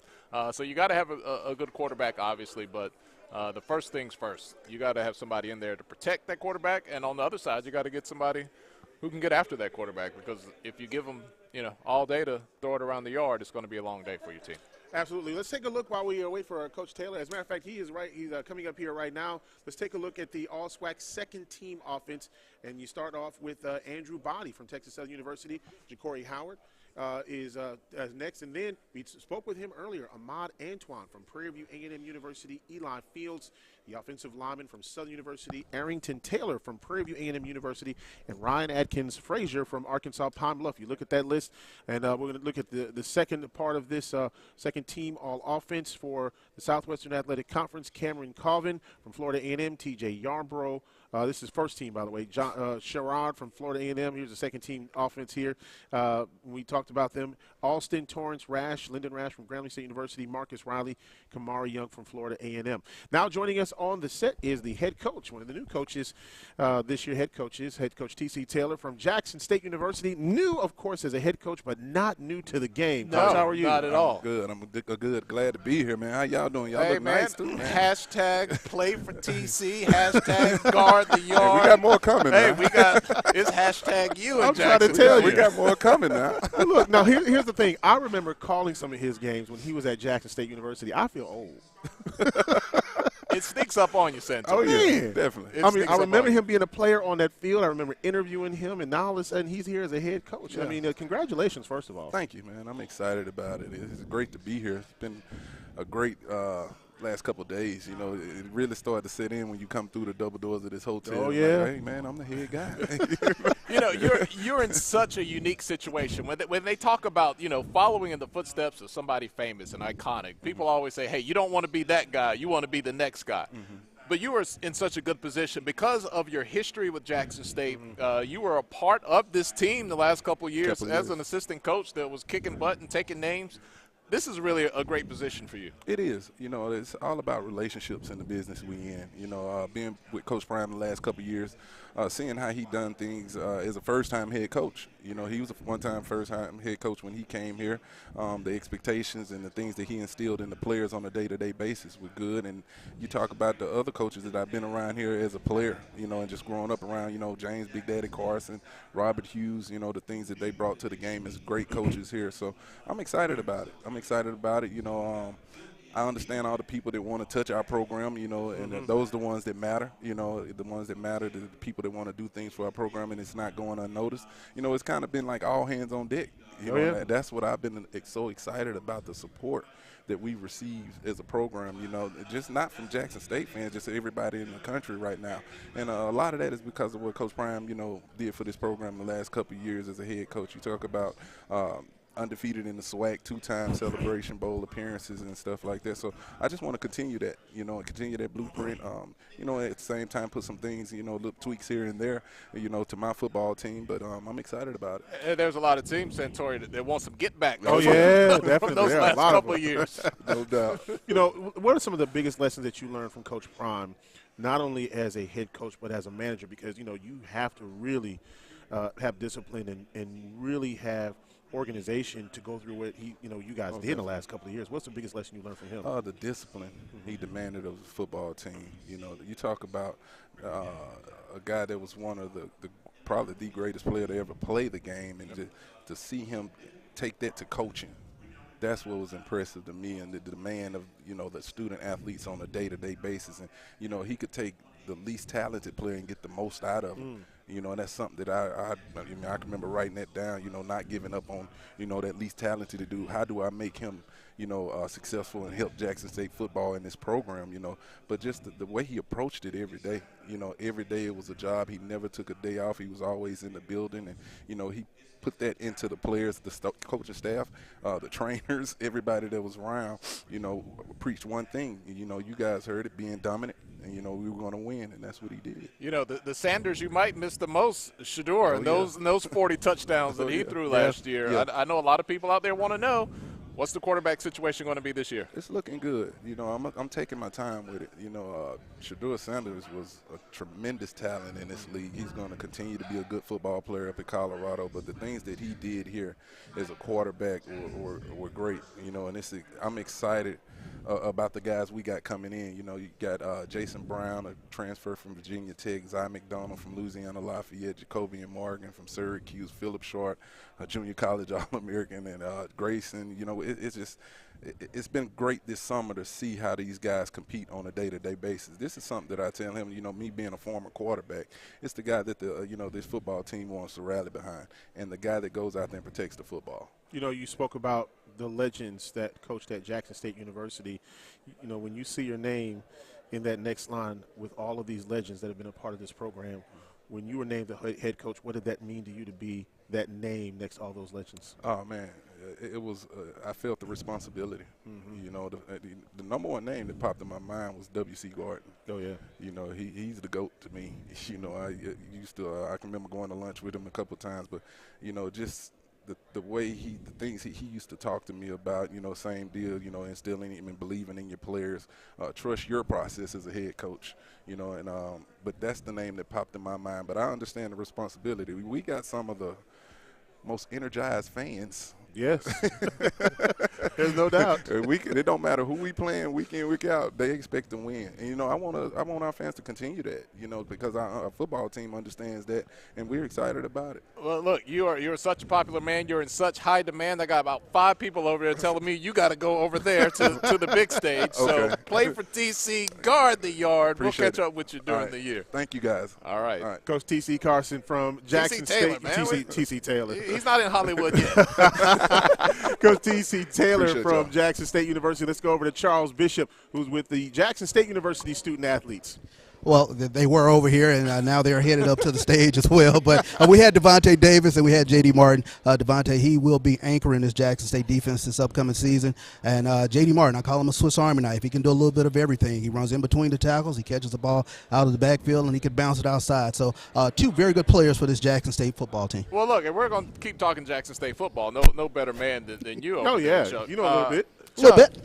I mean, the JSU fans, there's a lot of change in the program, obviously. We talked about that. But you guys still expect and want to keep that feeling of winning and staying on top, right? Well, I remember a former coach talking about the importance of championship DNA. And that's something that this Jackson State football team has. They are the back-to-back SWAC champions. And that DNA is now within the program. It is reaching back and capturing that SWAC championship swagger that this football team and this fan base have. So they have a huge chip on their shoulder going into the season with the roster turnover. But if there's anybody that can lead this program, it is T.C. Taylor. Well, you did a lot of work with the pregame show. If some of these teams start to get some W's, you're going to hear about it. Oh, you know I am. It's a given. Well, look, he's got you talk about TC, he's got a great coaching staff with him as well. And, one of the big things about Jackson State, and, look, there's a lot of truth to what he says. They have probably one of the most energetic fan bases around, and they travel extremely well. I don't care where you go. If Jackson's playing, they're traveling. Look, you cannot deny, no matter which side of the fence you fall on, when the I Love is rolling, there's no bigger spectacle in the SWAC and in college football. I mean, these guys travel. You want them at your stadium. How many people, you know, there's a couple of people wanted to schedule Jackson State for homecoming last year because they knew what was coming. They know the fans, you know, not only are going to travel, they know the fans in their community want to come out. Whether you're hate watching, love watching, you want to see the band, you have some sort of emotional interest in that game no matter where it falls on the spectrum. I heard one of the Jackson State University fans when I was there this past year, they said whether thee I love or thee I hate, thee I go. Because they are definitely going to the games. And, you know, look at their schedule this year to start things out. South Carolina State in the MEAC SWAC Challenge. That's a primetime game on ABC. Then they got Florida A&M, and that will be in the Orange Blossom Classic, and then Southern University, and then Texas State. You talk about, I should say Texas State. You talk about a game or a 4-game stretch that is going to be a gauntlet. That's it right there. Chuck is standing over there. Chuck, tell me about the storyline of South Carolina State.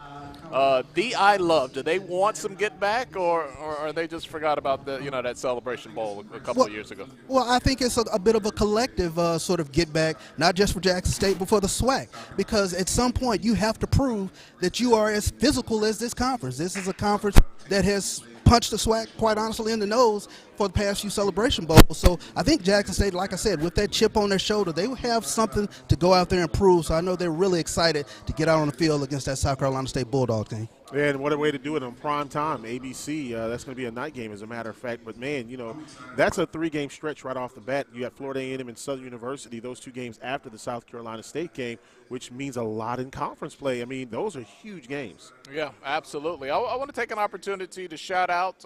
We're doing a simulcast on the SWAC Digital Network and HBCU Game Day, where I make my living when I'm not hanging out with Santoria. Santoria, we've got almost 2,000 people have checked out the stream this morning. We got about 400 people hanging out with us right now. The comment section is popping. Let me see what I can read in the comments there. Yeah, what you can read. That ain't too spicy.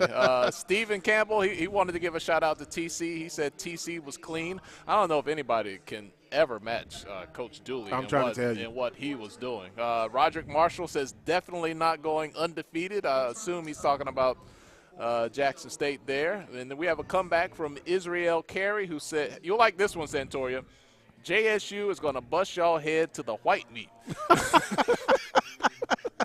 I don't know whose head they were talking about, but whenever you get somebody down to the white meat, that is a lick that you've laid on them.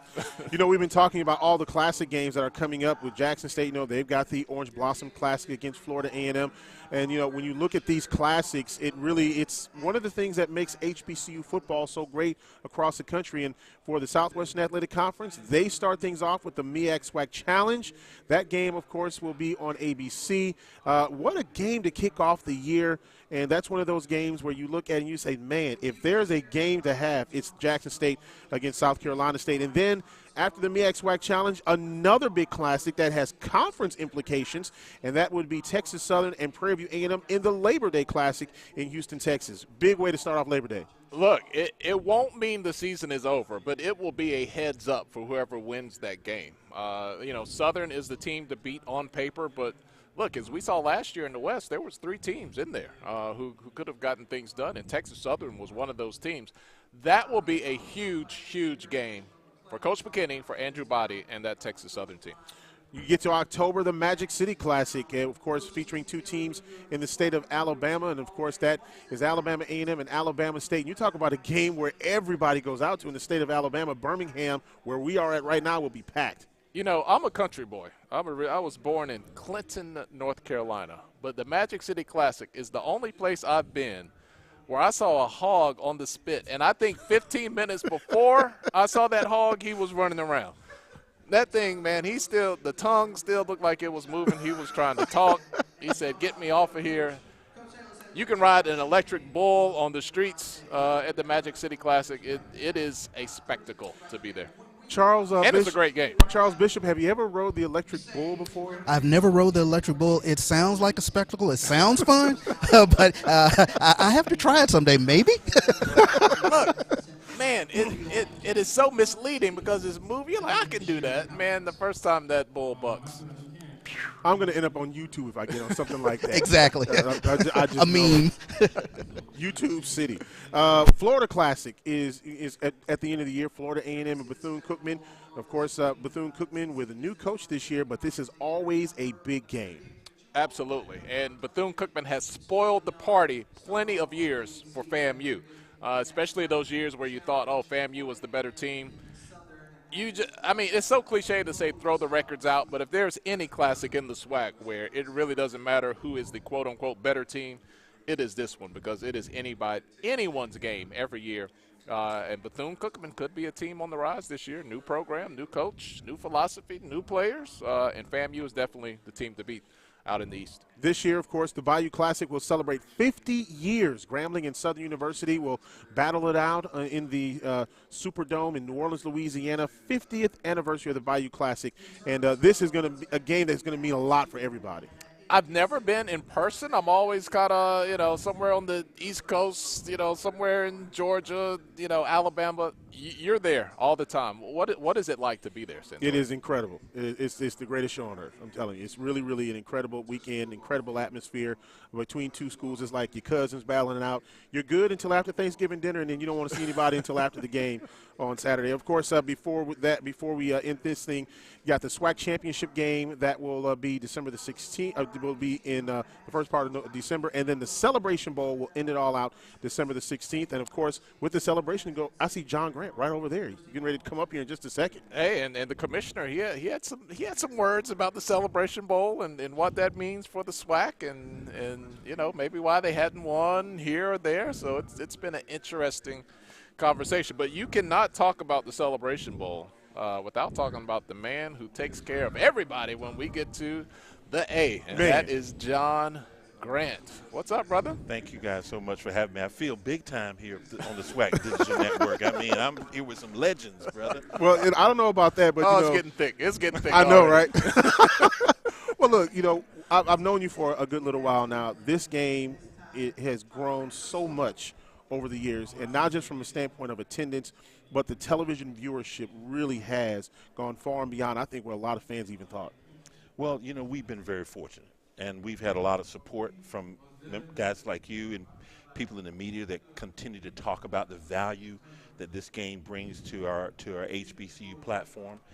We've been a lot of support from ESPN in terms of the investments that they make in it and the ability to let me do my thing. Mm-hmm. And certainly, from the member institutions in both conferences who start the season out with the goal of ending up in Atlanta. So we've just been very fortunate, and there's still a lot to come.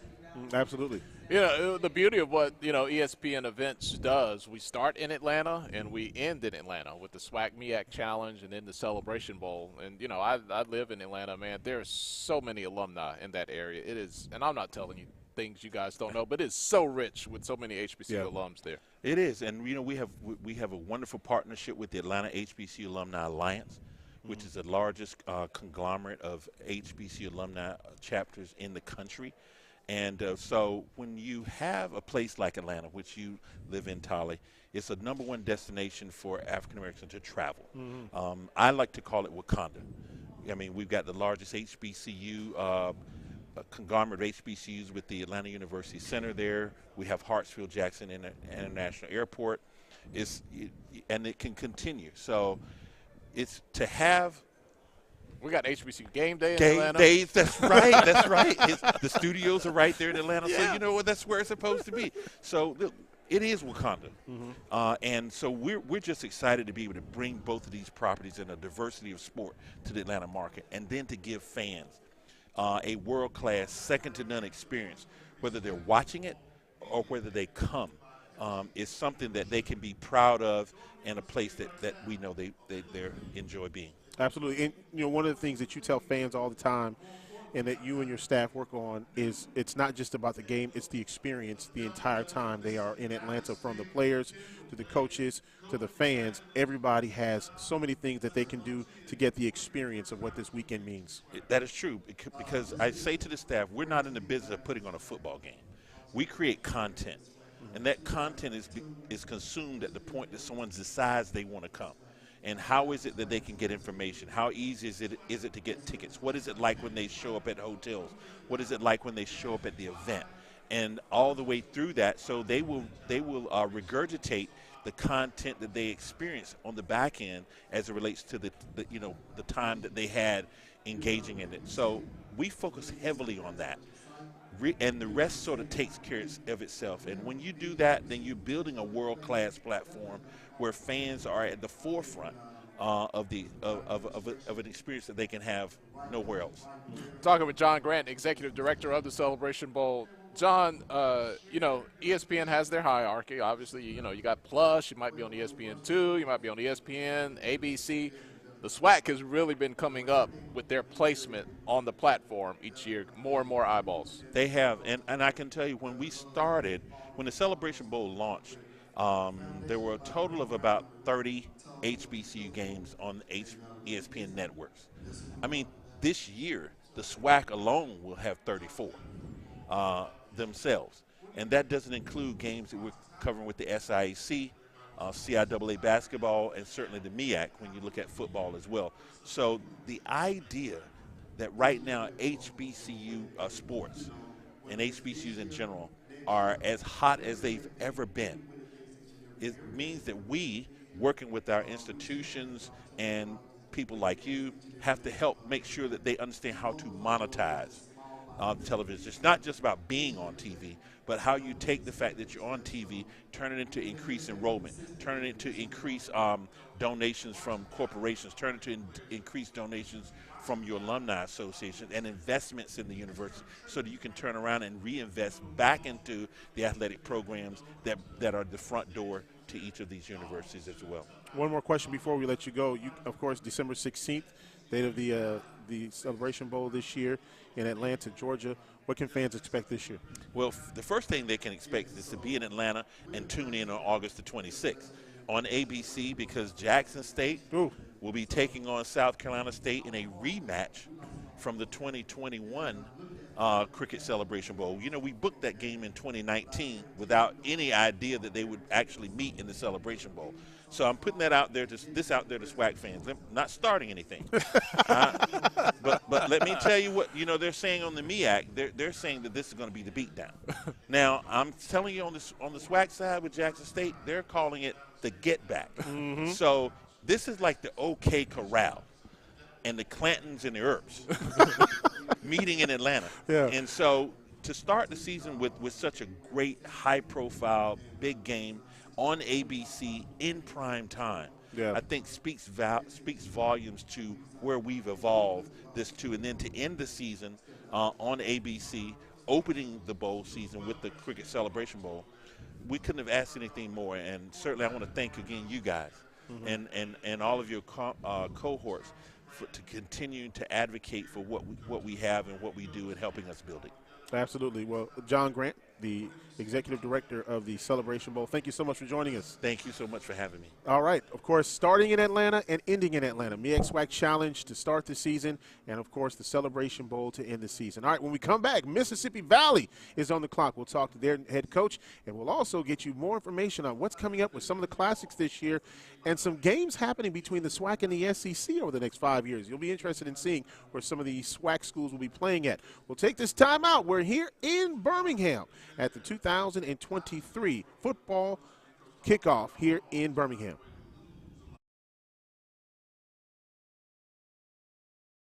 Huge play coming up. Talking about dropping the ball. I got the score.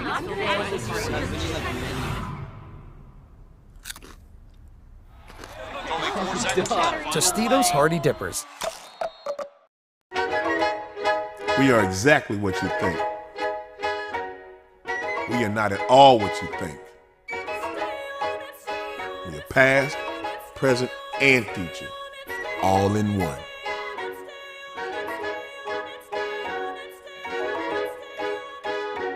Because the best way to honor our history is to make history. General Motors, honored to sponsor the Southwestern Athletic Conference. When you join the HBCU family, you become part of the tradition of breaking barriers in your community, breaking ground in your career, and bringing it with everything you do. From how you look to how you move in the classroom, on the court, and on the field. That's why Academy Sports and Outdoors is proud to celebrate the HBCU legacy and all those to add to it in their own way. Did you know HBCUs are a great place to network? Yes! Did you know Cricket has a great network with speedy 5G and is a proud supporter of HBCUs? Yes! Mia, everybody already knows that. Dante, did you know this is an A and B conversation? So you need to see yourself act. He knows now.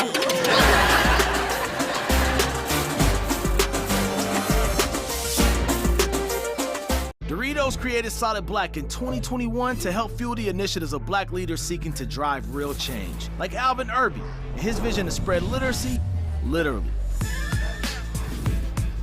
Or Marvin Pierre, who's empowering our youth with skills that bridge the opportunity gap. Or Jessica Johnson, whose dedication and dreams helps make college a reality. And many more. Check out their stories and help shape change. We are Solid Black. Join us and try another angle.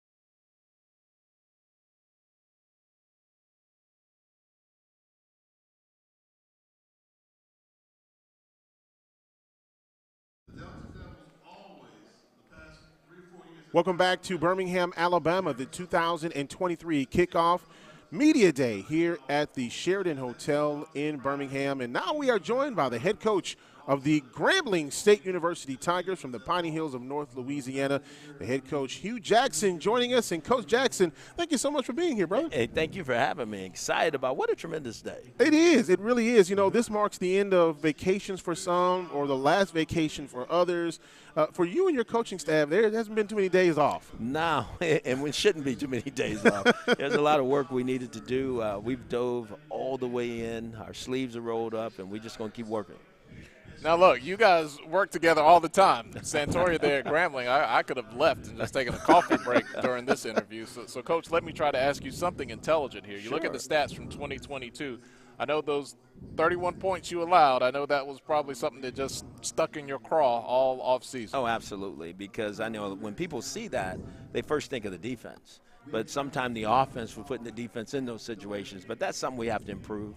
Obviously, we want that number to come down tremendously, and we want the number on the offensive side to go up tremendously. So we got some work to do. When you talk about the getting personnel this year, you not only did some great work on the offensive side, but on the defensive side as well. Yes, we did. You know, we went into this offseason after the season of having to evaluate our football team, thinking through the conference, tremendous coaches, tremendous players. We knew we needed to get bigger, stronger, and faster. We knew we needed more competition at every position on our football team, and I think we accomplished that. And so we're looking forward to these guys going to training camp and continue to grow and build and continue to build this culture. Let's go play some football. When you have a player as dominant as Anderson on your defensive side of the ball, how does that make everybody else better, or how does that work in practice when you got one of the most dominant players in the league on your team in practice? We try to give him a lot of different looks because he makes it rough on offensive coaches and offensive players. But at the same time, he understands in order for us to get better, you know, iron sharpens iron. That's the great saying. And we're only going to get better if we can block a guy like him.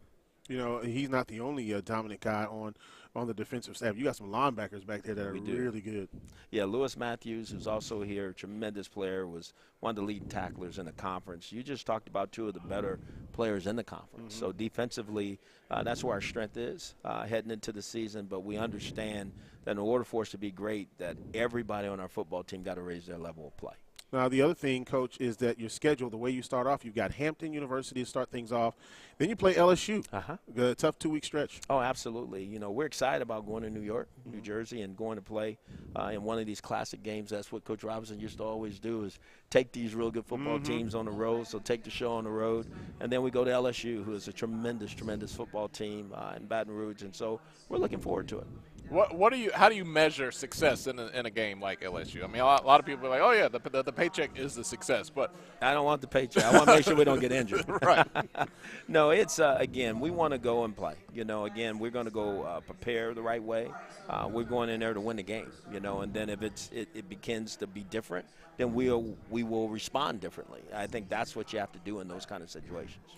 The other thing, Coach, is that, you know, in coming into this year, the expectations, I know, are always high at Grambling State University. You know, what have you said to fans? You know, because they ask you all the time. First, I know they ask you about Bayou Classic because it's the 50th anniversary, Absolutely. obviously.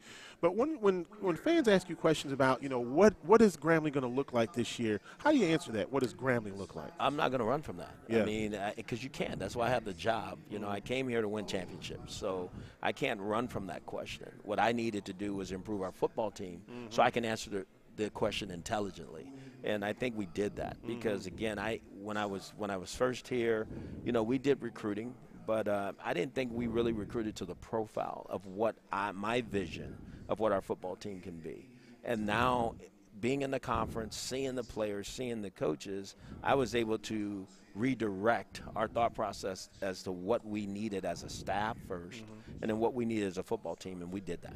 Coach, where are you with your plan? I imagine when you came here, you had a plan that, you know, a vision, you know, that you stretched out over a couple of seasons. Where are you in that process from what you saw? I would felt like I was behind because I didn't anticipate a 3-8 season. I really didn't.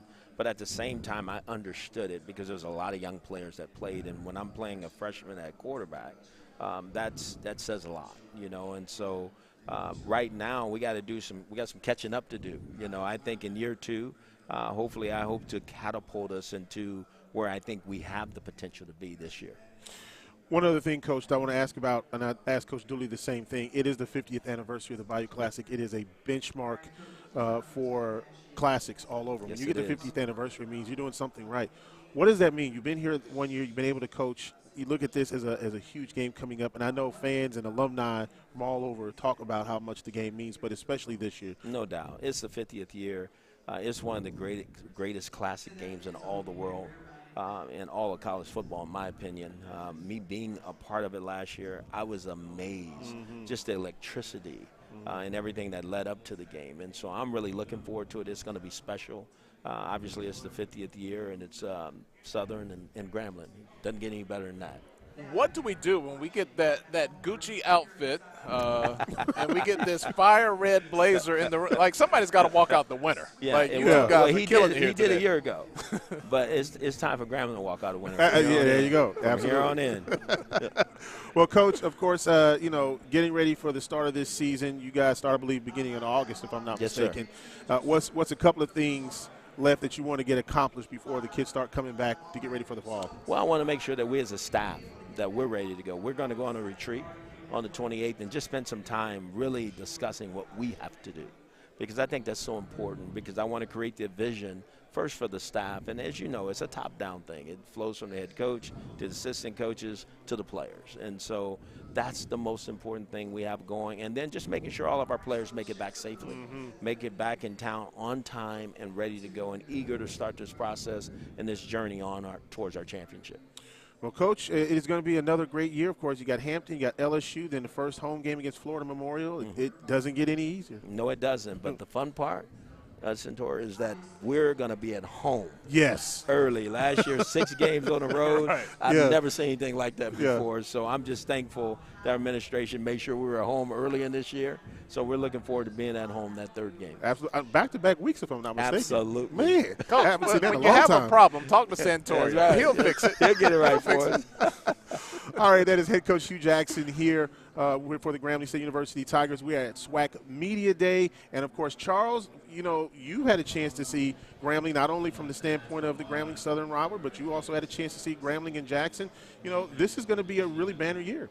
Yeah, I'm looking forward to watching Grambling this upcoming season. And I wanted to ask you, Coach, are there a couple of names that SWAC fans or Grambling fans should look for this upcoming season? Oh, absolutely. When I think of on offense, you know, obviously we have the Sundiata and the Matthews, but when I think on offense, I think the quarterback battle. You know, whoever wins that guy's going to be a really good football player for us. Julian Calvez, Miles Crawley. Also on offense, when I think of Carlton Guidry, you know, the guy is he's electric, you know, and Lyndon Rash, you know, who's been just Mr. Professional for us since he's been at Grambling. When I go over on defense, when I think of Javen Carter, I think he's going to have a bang-up year for us. Lane Lewis is really ready to take off again.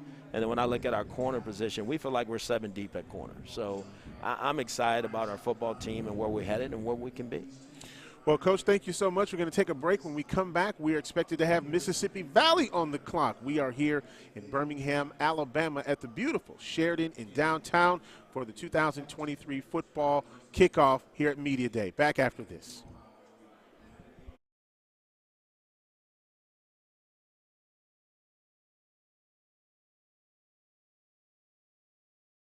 Doritos created Solid Black in 2021 to help fuel the initiatives of black leaders seeking to drive real change, like Alvin Irby and his vision to spread literacy, literally.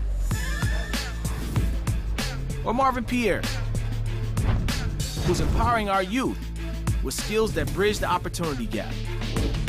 Or Jessica Johnson, whose dedication to dreams helps make college a reality. And many more. Check out their stories and help shape change. We are Solid Black. Join us and try another angle. Like Mike, if I could be like Mike. You want to be like the greats? First, believe you are. Greatness requires drip, not like that, like this. The greats aren't afraid to fail. They're fueled by it. Trophies require greatness, but greatness doesn't require trophies. Because greatness isn't about what you've done, it's about what you do next.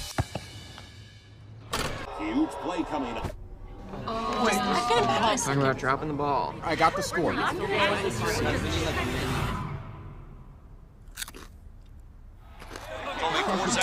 Tostitos Hardy Dippers. Building champions for life didn't just happen overnight.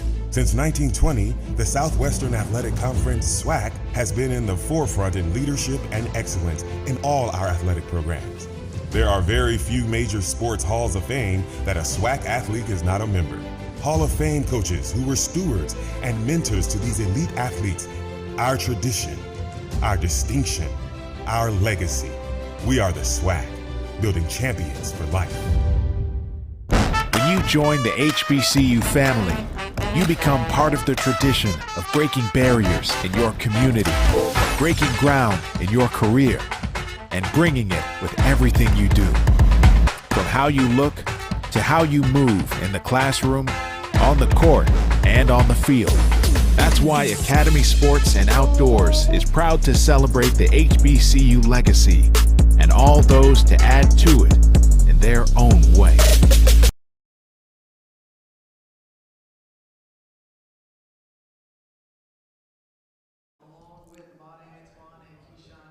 Back at the 2023 football kickoff media day here in Birmingham, Alabama. Santoria Black along with Tolly Carr. And we thank you so much for joining us. And now joining us, the head coach of the Mississippi Valley State Delta Devils, head coach Kendrick Wade. Coach Wade, new to the as a head coach at Mississippi Valley, but not new to coaching. Thanks for joining us. Yes, sir. I'm so excited to be here. It's been a thrill. Absolutely. You know, you came into this year, and you know, I know that you have a plan trying to make sure that the team kind of continues in some of the momentum that it had. What are some of the things that you did coming into this new role? Well, first of all, you know, we've signed 61 new players since we've been on campus. Just kind of attacked the transfer portal the correct way. We went out and got the type of kids that we want that fit what we do at Mississippi Valley State. So that's been the biggest thing, just getting better players on campus. Absolutely. Coach Wade, you take over for Coach Dancy. you're an offensive-minded coach. You played wide receiver at Mississippi Valley State. You know, when you read your resume, you have really worked some magic with wide receivers, you know, taking them from the HBCU level to the NFL. You had Shamar Bridges when you were coaching at Fort Valley State. He's with the Ravens now. What is it about that position that you love to impart in those wide receivers? Man, just small fundamental details. You know, your God-given ability is your God-given ability. You know, just being able to just kind of teach these guys just basic fundamental play, which allows them to go to the next level and play. If you go to the NFL, they're not trying to teach you how to be a receiver. They want to plug you in and say, go play ball. So just development of those guys. And I would imagine fans out there maybe can expect to see a really offensive-minded approach at Valley this year. Yeah, we're gonna be a little bit more wide open than they've been in the previous years. We're gonna play with a little tempo, 11 personnel, 10 personnel. We're gonna try to move the ball around a little bit. You know, Coach, when you start taking a look at this program, it is a legendary program. Great players on both sides of the ball. When you look at the team now, what are some of the things that you tell them that, hey, in order for us to win, this is what we have to do? Win every day. You know, we just focus on just doing winning things each and every day. So we don't focus on the outcome. Every day we're blessed to be here. We wake up and just try to get better. So we always clearly identify our areas of weakness. Whatever we didn't do so well the previous day, we attack that the next day. So we just focus on just doing all these small, minute things right, correct, every single day. And, of course, you guys don't have an easy schedule to start with, but one of the highlight games on this schedule, especially if you're in the state of Mississippi, the battle that you'll have against Delta State. Yes.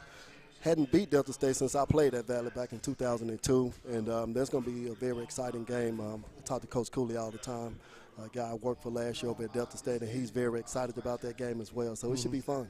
Now, you brought a couple players with you from Delta State. You're looking at some of the guys who signed. You know, it's a multi-pronged approach. I saw a kid from Virginia State. You know, it's not always, you know, people are always like, oh, man, you got to get an FBS. But sometimes you can take some of that D2 talent and really work them into your system. Man, our biggest thing, regardless of level, we want the guys that fit, you know, not just the skill set, but the right mindset. We're a blue-collar organization, and we like kids who love football, not the ideal football, who loves putting on pads and just playing football, not the social media and all the other things come with it. So regardless of the level, if you're a good football player, you fit what we do, then we want you at the Valley. Now, at the Valley, you know, of course, there's a lot of tradition there. As a player, you know that. What are some things that you're teaching your kids about the tradition at Valley? Well, first of all, I've had Willie Titan come in and speak to the guys during the spring. Parnell Dixon came in and talked to those guys.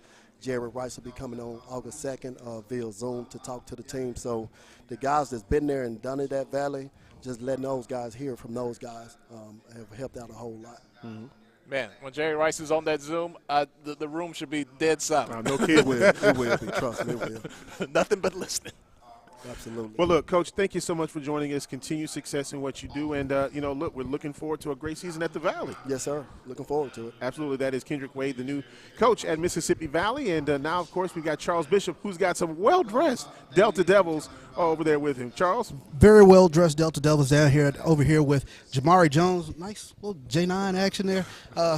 Coach Wade, he mentioned he's an offensive guy, former wide receiver. He's got as a quarterback. Yeah, yes, sir. Just the system that they've put in, I mean, we're all 100% bought in. We're just ready to go execute. Sure thing. When you take a look at what some of the things that you guys are trying to do here in the spring and coming into camp, what are you excited about? I'm just excited about this team. I mean, it's just the atmosphere around it, the excitement is just completely different. Like, it feels like a new team. We're just all working towards one goal, and I think we're ready. Sure thing. Over here with Brandon Williams. Valley always known to have a real stingy defense. What is you're looking forward to with regards to this Valley defense? We're just trying to get out there and make sure we fly around and just execute. Alignment, assignment, just capitalize on the small things, but pre-snap reads, things like that. No doubt about it. It's nothing like hearing that Devil's Gun fire up in the stands, huh? Yes, sir. We can't wait. There it is, Mississippi Valley State. Check out the suits. The suits are nice now, okay? Mississippi Valley State bringing much swag here to the SWAC Media Day. Absolutely. And Charles, look, I could wear something like that. You know, when I was in the Christian youth choir, I might have had one of those with a matching cummerbund, but it's been a while. They can still pull it off. Absolutely. I'm kind of just, you know, off the rack dull here. Well, you look at the Delta Devils schedule. They start off against Central State. That'll be in Chicago Windy City Classic. Then they have an off week early this year. Then Delta State, and then a game which kind of North Carolina Central wants some revenge because Mississippi Valley beat North Carolina Central the last time that these two teams played. And so this is going to be a little revenge factor for them. Yeah, and that's going to add a lot because North Carolina Central, you got to give it to them. They are the Black College National Champions. Mm-hmm. They won the Celebration Bowl last year. But it shows that, man, you can beat the best, and then you can lose to somebody that maybe you're overlooking a little bit. So parity is one of those cliche words, but it is a real thing. Yep, and it pops up and bites you from time to time. Oh, yeah. There's no question. Well, Valley won't be at home for a while. Their first home game will be against Florida A&M on September the 30th to end out the month there, and then Prairie View A&M in Texas. Long road trip there, then Pine Bluff and Jackson State at home before making the trip over to Alcorn State University. So not an easy schedule for Valley and for Coach Wade in his first year at Mississippi Valley. But I think that, one of the things that has to happen is, and he talked about it, is they got to learn to win every day. Man. Jerry Rice on a Zoom call. Oh, I'd like to be there. maybe you can do a special from Valley on that day. Man, the most iconic wide receiver that's out there, and a product. Like he walked in these same places that you're walking. And, and wasn't the fastest, but it was his discipline and his ability to be consistent. That allowed him to make it and have that type of career. And just to be able to come back and give back to those kids is so special. Yeah, there was a story that he talked about when he trained off-season with Walter Payton, who was just dogmatic when he trained at Jackson State University. And he says, look, the way that Walter trained, and I went there and I came to it like Walter did. But, yeah, just really disciplined. It's really good to see a legend like Jerry Rice speaking with the kids at Valley because it's someone who walked in their shoes. Right. I think Deion Sanders was talking about Jerry Rice recently to one of his kids, and he said, look, he wasn't a 4-4 guy, but, he was 4-5 at the beginning of the game and the end of the game. Mm-hmm.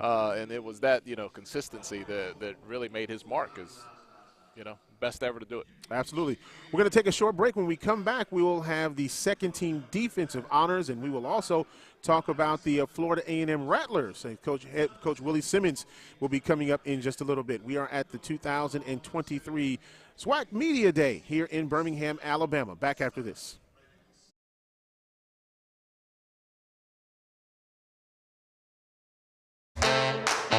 HBCUs are anchored by legacy. They nurture the talent and determination of their students and prepare them for a bright future. The Home Depot's Retool Your School program has and still believes in the excellence of HBCUs. Committed not just in speech, but through the revitalization and upgrades of the campuses these students call home. Building, planting, tilling the dream, all hearts and countless volunteers on the ground. Retool Your School. We're powered by purpose.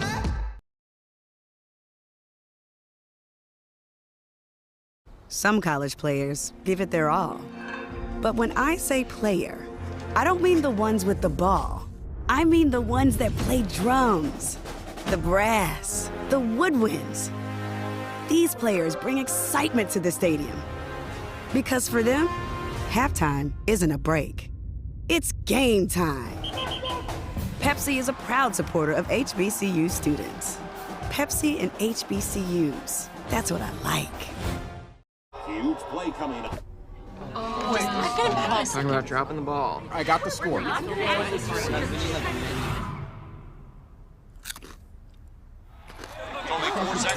Tostitos Hardy Dippers.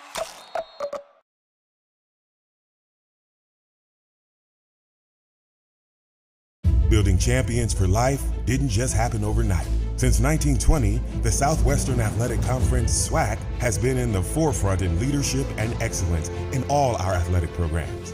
There are very few major sports halls of fame that a SWAC athlete is not a member. Hall of Fame coaches who were stewards and mentors to these elite athletes. Our tradition, our distinction, our legacy. We are the SWAC, building champions for life. What are you guys doing? Learning that HBCUs are not only about networking, there's also secret handshakes. That's cap. HBCUs do not have secret handshakes, right? You mean this secret handshake? Cool. Wow, these guys are almost Cricket 5G fast. We're kidding. There's no such thing as a secret handshake. Or is there? Whoa.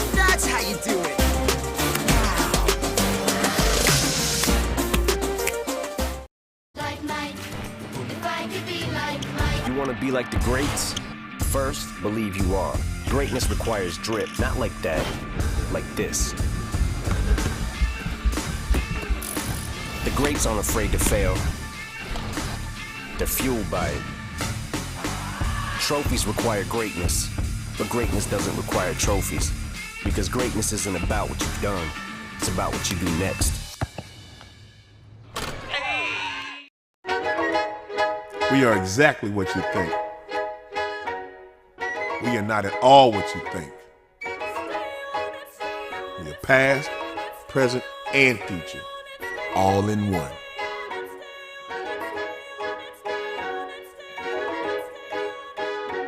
Because the best way to honor our history is to make history. General Motors, honored to sponsor the Southwestern Athletic Conference. When you join the HBCU family, you become part of the tradition of breaking barriers in your community, breaking ground in your career, and bringing it with everything you do. From how you look to how you move in the classroom, on the court, and on the field. That's why Academy Sports and Outdoors is proud to celebrate the HBCU legacy and all those to add to it in their own way.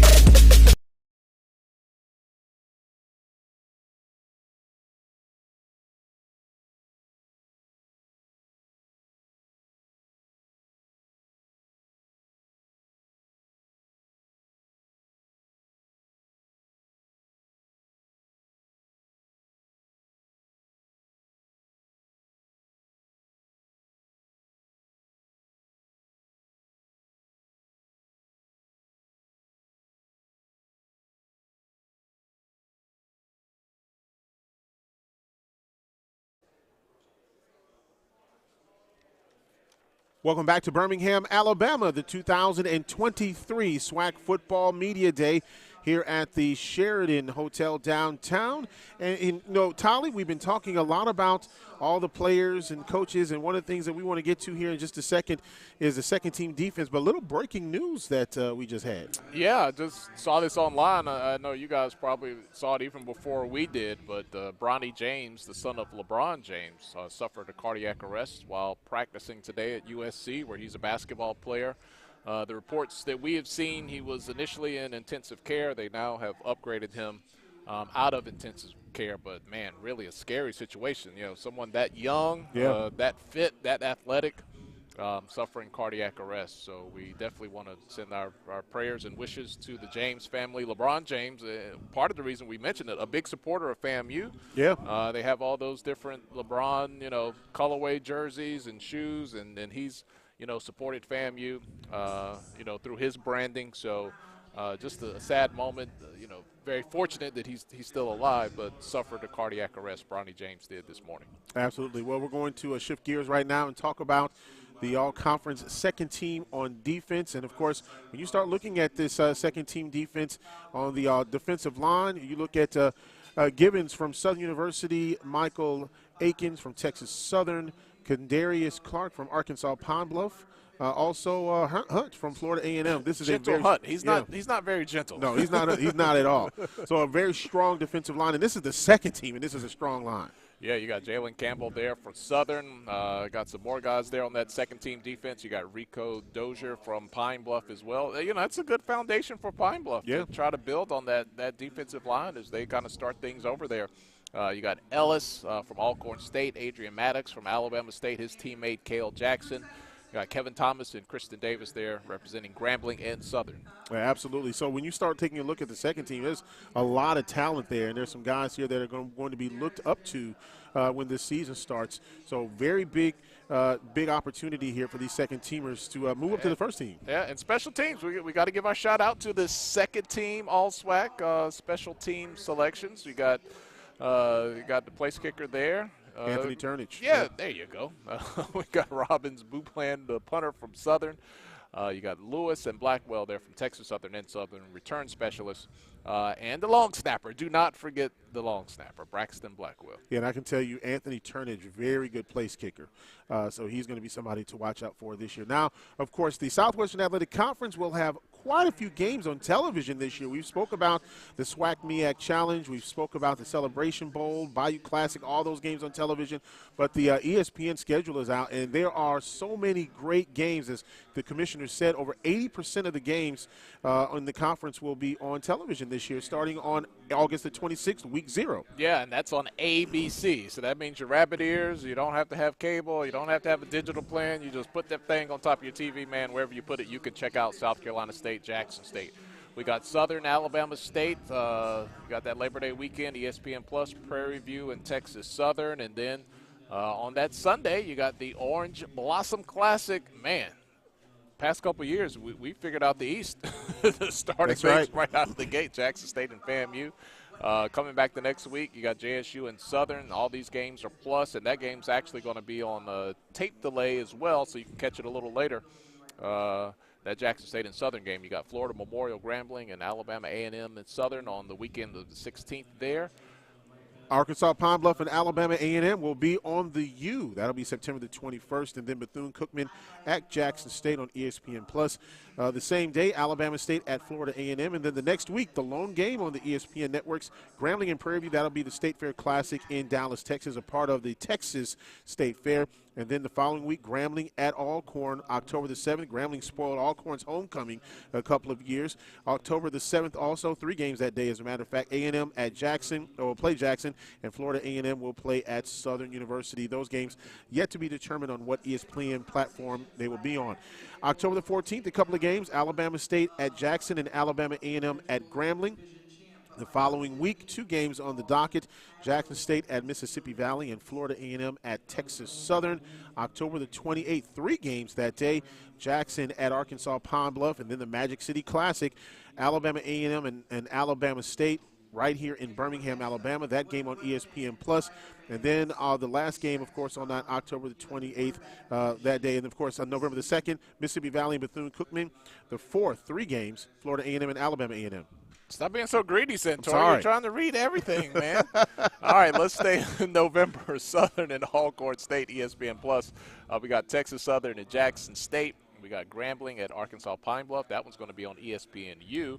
Alcorn State at Texas Southern. That's the ESPN Plus as we move to November the 11th, along with Prairie View A&M at Southern. I think a lot of eyes will be on that one. Absolutely. When we get Prairie View and Southern. As we continue on the following weekend, Alabama State at Prairie View, Alcorn State at Jackson State, both of those on ESPN Plus. We got the Florida Classic. That's going to land on the 18th, and then, man, look at that. Look at that. Your Thanksgiving, a little Tuskegee, a little Alabama State in your life, a little Turkey Day Classic on ESPN Plus. I'll take that with some stuffing. We got the SWAC Football Championship on December 2nd, and then the Cricket Celebration Bowl. December 16th. That game, as always, on ABC. Who will it be? Oh, I don't know. I mean, there's so many possibilities. So many possibilities. We sit here. It's still July, right? It is still July. It's still July. We're going to go through fall. We're going to start to get into winter. And, man, so many storylines are going to play out. Well, over the next 5 years, there's an interesting dynamic because we'll see some SWAC schools play some SEC schools over the next 5 years. 2 games this year. Grambling will take on LSU, and then Arkansas Pine Bluff, they'll take on Vanderbilt. So 2 games between SWAC and SEC schools this year. Grambling and LSU, there's some significance there, right? I mean, that's first time that those 2 teams have played. As a matter of fact, that's one of only 2 schools that LSU has not played yet. LSU has not played as far as FCS or FBS schools in the state of Louisiana. They were scheduled to play Nicholls State on the year 2020, but that was a COVID year. So they'll play them, I believe, next year. But Grambling is this year, so it should be a big game. You're a Louisiana guy. Ruston. In North Louisiana, that's correct. What is the vibe of this Grambling LSU? You know, I think a lot of people are looking forward to the experience of LSU on game day. And I think that's the biggest thing that when you hear fans talk about this, you know, seeing the Grambling band at LSU on game day, what is the game day like when you go down there? And so really it is pageantry when you go down to South Louisiana to the campus of LSU. All right, what are some of the comparison and contrast from the experience from the tailgate, from the band that we'll see, and maybe people can enjoy between that Grambling experience and that LSU experience. Oh, there's so much that goes on with the tailgating that goes on at LSU. You have all kinds of things that go on. You have the walk, the LSU walk, where they come in with the Fighting Tiger. You can see the habitat of Mike the Tiger there when you go down to LSU as well. And then, of course, it's the pageantry once you get into the game, and the band is playing, and here come the LSU Tigers, and there's always a big build-up. They call it the Louisiana Saturday night, basically. Right. When you go down to LSU, it really is. There's a lot of pageantry, and something that if you are a team playing LSU, it can be an intimidating thing, but it is definitely an experience for the fans that's once in a lifetime. Correct me if I'm wrong, and I could be wrong here. The LSU band, do they like to play neck? They do. They like to play neck. That'll be an interesting dynamic. Can we get Charles? What do you think? Listen, should we Charles, get a showdown of who plays a better neck? We definitely have to get a showdown of who plays the better neck. The question I wanted to ask you, Santorio, who are the better cooks, North Louisiana or South Louisiana? I'm not going to answer that. You are not going to bait me into answering that, sir. No, but seriously, real deal. What are the type of things at a Louisiana tailgate that you'll see? I mean, are you all putting the gator on? What are y'all doing? From a Grambling standpoint? Yeah, I mean, just if you go to this game, what do you expect to find in the pot at the tailgate? Man, you'll find gator down there at times. You'll find red beans and rice. You'll find jambalaya. You'll find probably some crawfish possibly down there. I mean, there's a lot that you'll find down at LSU. And then when you go to the Bayou Classic, you'll see some tailgating down there. There's food all over the place down there. If you leave hungry after a game at LSU or at the Bayou Classic, it's your fault. It really is. You really need to get help. I think that's one of the amazing things about the SWAC, Chuck. Whether you're in Louisiana, Mississippi, sometimes we're Alabama, sometimes we're in Georgia just with these neutral sites. That's 4 different palettes. Yeah. At the tailgate. Easy opportunity to get to freshman 20 at tailgate. So that's the beauty of the SWAC, the tailgating environment, the tailgating atmosphere. It is unique to this conference. All right, we got to take a timeout. When we come back, Florida A&M is on the clock. We'll talk to head coach Willie Simmons when we come back live at SWAC Media Day here in Birmingham, Alabama. Back after this. Huge play coming up. Talking about dropping the ball. I got the score.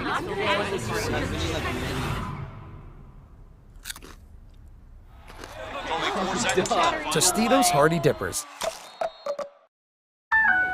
Did you know HBCUs are a great place to network? Did you know Cricket has a great network with speedy 5G and is a proud supporter of HBCUs? Yes! Mia, everybody already knows that. Dante, did you know this is an A and B conversation? So you need to see yourself out. He knows now.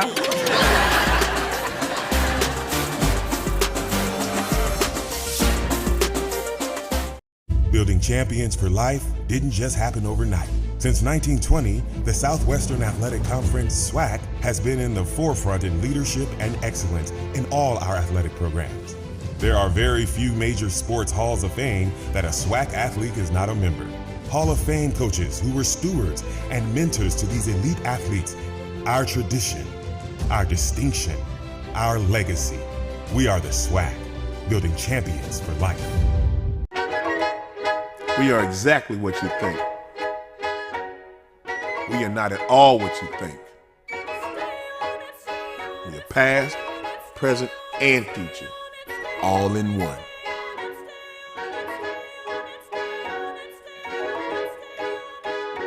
Because the best way to honor our history is to make history. General Motors, honored to sponsor the Southwestern Athletic Conference.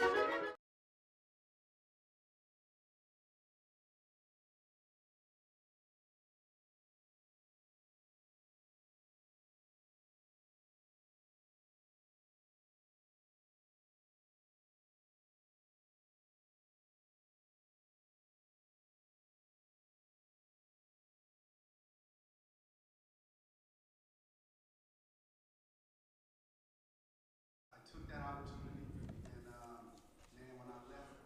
Back here at the Sheridan Hotel in downtown Birmingham for the 2023 football kickoff SWAC Media Day, and we are so glad that you could join us. And now we talk to the Florida A&M Rattlers, and the head coach is joining us here on the set.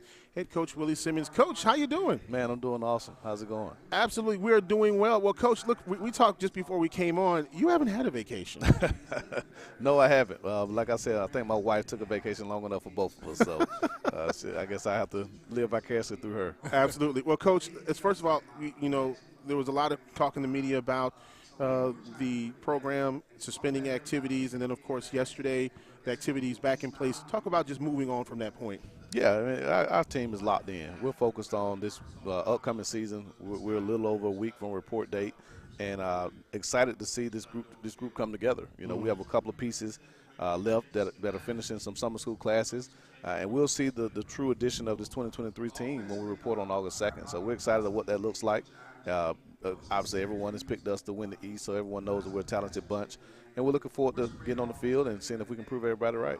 Coach, I'm curious. All of us here are parents, and sometimes you have situations with your kids, and you use it as a learning lesson. Did you take this opportunity to find out some leadership and really have an example of saying, hey, guys, this is what we need from leaders here? Well, every opportunity is a chance to educate our young men, and that's what we do as coaches, as administrators. That's our job, is to educate these young men, these young people that we're charged with overseeing. And whether it's a huge event that garners national attention, or whether it's a small event that no one sees, it's a chance to teach and a chance to learn. And so our guys are committed to doing that. The challenge to them is to be open and receptive to receiving the message. Sometimes it's a stern message, just like parenting, right? Sometimes you have to put your foot down and really give a stern message. Sometimes all it takes for you to put your arm around your kid and say that you love them. And we've done a little bit of both. We love them up, but we continue to educate them on the things that are important in life. And I think that gives us a chance to continue to be the best versions of ourselves. I might personally want to avoid the Willie Simmons cardio program the next couple of weeks. Let's talk about Jeremy Musa. You have one of the best quarterbacks. Well, Jeremy's a special talent. I think he's one of the best quarterbacks in all of college football. Very smart, has the arm talent that he needs to make every throw. And, again, I think the thing that people don't know about Jeremy is how committed he is to his craft. Every day he's watching film. You may walk in the building and see him with a walk-on wide receiver, a guy that's not even really in the too deep, but he's teaching him the routes. He's talking to him about the details of route running and how to uncover himself and how to attack leverage and what he as a quarterback is looking for that receiver. And that just shows the gift that he has and how important this game is to him. This will be the first time in his collegiate career that he's had the same play caller 2 years in a row. So as well as he played last year, I think he'll have a monumental jump this season because of just his familiarity with our offense and the guys that he's able to throw the ball to. So I'm excited about Jeremy, and with him behind center, we feel really good about every game. Coach, you're not afraid of the big games. I was looking at your future schedule. You get Florida in 25. Don't you remind get me. Georgia in 28. But, I look at this year's schedule. I didn't do scheduling, just so you know that. I don't do scheduling. But this year, a huge game that really could decide the East early on between you and Jackson State University. Well, it's been a big game. It's been the deciding game the last 2 years. And so we understand the magnitude of the game. We know what's at stake. And so I think our preparation going into this first week is going to be paramount. So we've assessed everything from how we practice during training camp to when we go down to Miami for that game to what we eat. We may even change the menu up a little bit to make sure that we're more prepared mentally and physically to go into that first game. But, again, there's no better group that I want to go into that game with. There's no better group of leaders led by Jeremy Musa, Javen Morgan, Isaiah Major, Gentle Hunt, and guys of that nature. And I feel as good about this football team as I felt about any team that I've coached. Coach, 9 straight wins when you look back to last season. Is it possible to carry momentum like that, or you just have to cut everything off and say, look, everything here is fresh, it's new? Well, obviously we're doing some things right. And so we have to figure out a way to start the season the way that we end the season. If you look at our record, really since we've been here at FAMU, aside from our first year in 2018, we've always ended the season on a long winning streak. And so as we get into the season and we get more familiar with the way we're doing things, I think the guys get more comfortable. And so the challenge for us as a coaching staff is figure out how to make them comfortable in the start so that we can start as fast as we finished the last few years, and then we're able to start fast, have the stamina to maintain our success throughout the season, and then be able to finish it the way that we have in the past, we'll be right where we want to be come early November, or early December. You talk about Jeremy Musa at quarterback, but you got to have some good buffet busters up front there in order to give him the time that he needs in order to get the ball off and really, to work at making sure that he has time. Well, no question about it. With all the talk being on Jeremy, it really starts with what we do up front. And so, we're blessed to have 2 all-conference performers up front, first team, and Jalen Goss and Cameron Coven, protecting the edges. And then you look inside, guys like T.J. Lee, Morgan Moore, and then even a guy like Cardell Thomas, who transferred in from LSU. And so just having that beef up front, Ashton Grable is a transfer from Jacksonville State who had a phenomenal spring. And so our ability to keep Jeremy upright, give him the opportunity to scan the defense, but also open up running lanes and give our running backs a chance to be successful in the run game, I think that's going to be the key. We know Jeremy's going to distribute the ball and going to have success throwing it, but we got to make sure that we can establish a ground game. And if we do that, I think this offense can be one of the most prolific in the country. Well, we're going to toss it over. Coach, first of all, thank you so much for joining us, man. Oh, man, thank you guys for having us. Now, before we go, Charles, do you have a question for Coach? Oh, hey, Coach, how you doing over there? He stand over there in the corner like y'all. Hey, man, y'all get away from that guy, man. He don't mean y'all any good. That's my guy over there. I'll tell you what, over here with the preseason SWAC player of the year, Jeremy Musa, let me ask you individually, what have you sort of worked on going from year 1 to year 2 now for this program? Yeah, I think the biggest thing, coming in, just getting comfortable, reacclimated with playing football. I've been in college for a long time, but hadn't had the opportunity to take, meaningful snaps as a starting quarterback in a game. So just getting back to myself and getting comfortable with the offense, getting comfortable with how Coach Simmons wants me to operate the game and the offense. And I think the biggest thing, like I talked about a lot today, was Coach Simmons is a great offensive coordinator. He does a great job of scheming, us to be successful. All I have to do is be able to capitalize on the plays that present themselves. There's going to be big ones, 3, 4, 5 times a game, and I have to be able to hit them when they come, and I have to be consistent at doing that. Sure thing. Over here on the defensive side, Javen Morgan, one thing FAMU is known for is defense. What is it that you guys bring to the field for 2023? Just consistency and drive, really, and then the want to just be the best defense. You got some guys, Gentle Hunt, defensive line. You guys have been nasty since coming into the SWAC, but what does it take to get over that hump, to get to that next level? Really, we just got to lock in. Everybody got to have the same goal, and everybody got to do their one job, and I feel like we're going to give it a hump doing that. Sure thing. They are the odds-on team to win the SWAC East, so looking forward to this FAMU Rattler football team.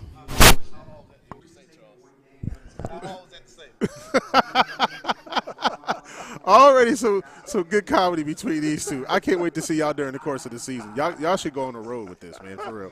All right, we got to take a timeout. When we come back, Alcorn State University is on the clock. Head coach Fred McNair will be joining us. We are live at the Sheridan in downtown Birmingham for the 2023 football media kickoff right here in Birmingham. Back after this.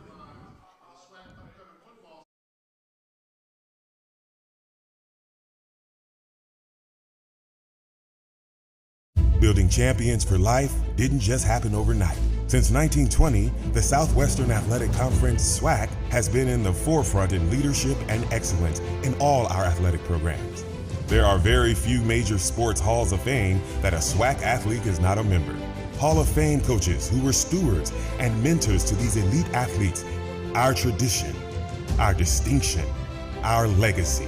We are the SWAC, building champions for life. Building champions for life didn't just happen overnight. Since 1920, the Southwestern Athletic Conference, SWAC, has been in the forefront in leadership and excellence in all our athletic programs. There are very few major sports halls of fame that a SWAC athlete is not a member. Hall of Fame coaches who were stewards and mentors to these elite athletes. Our tradition, our distinction, our legacy. We are the SWAC, building champions for life. Doritos created Solid Black in 2021 to help fuel the initiatives of Black leaders seeking to drive real change, like Alvin Irby and his vision to spread literacy, literally. Or Marvin Pierre, who's empowering our youth with skills that bridge the opportunity gap. or Jessica Johnson, whose dedication to dreams helps make college a reality, and many more. Check out their stories and help shape change. We are Solid Black. Join us and try another angle. What are you guys doing? Learning that HBCUs are not only about networking, there's also secret handshakes. That's cap. HBCUs do not have secret handshakes, right? You mean this secret handshake? Cool. Wow, these guys are almost Cricket 5G fast. We're kidding. There's no such thing as a secret handshake. Or is there? Whoa, that's how you do it.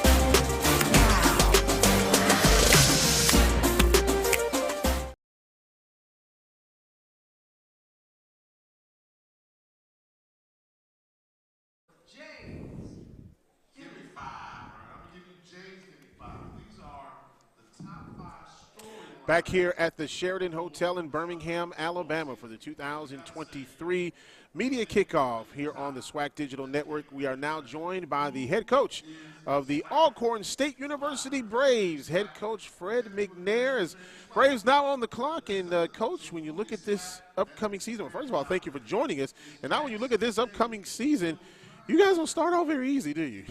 No, it's not an easy road for us right now, but, we always welcome anybody that want to play, so start off with Southern Miss and go up and play Stephen F. Austin and back at home against McNeese before we open up against Prairie View for the conference. So always a challenge for us, and we got to have one of them games in that we got to make some money. So Southern Miss going to get an opportunity to come down and play against them. So I'm excited about the schedule. I really am.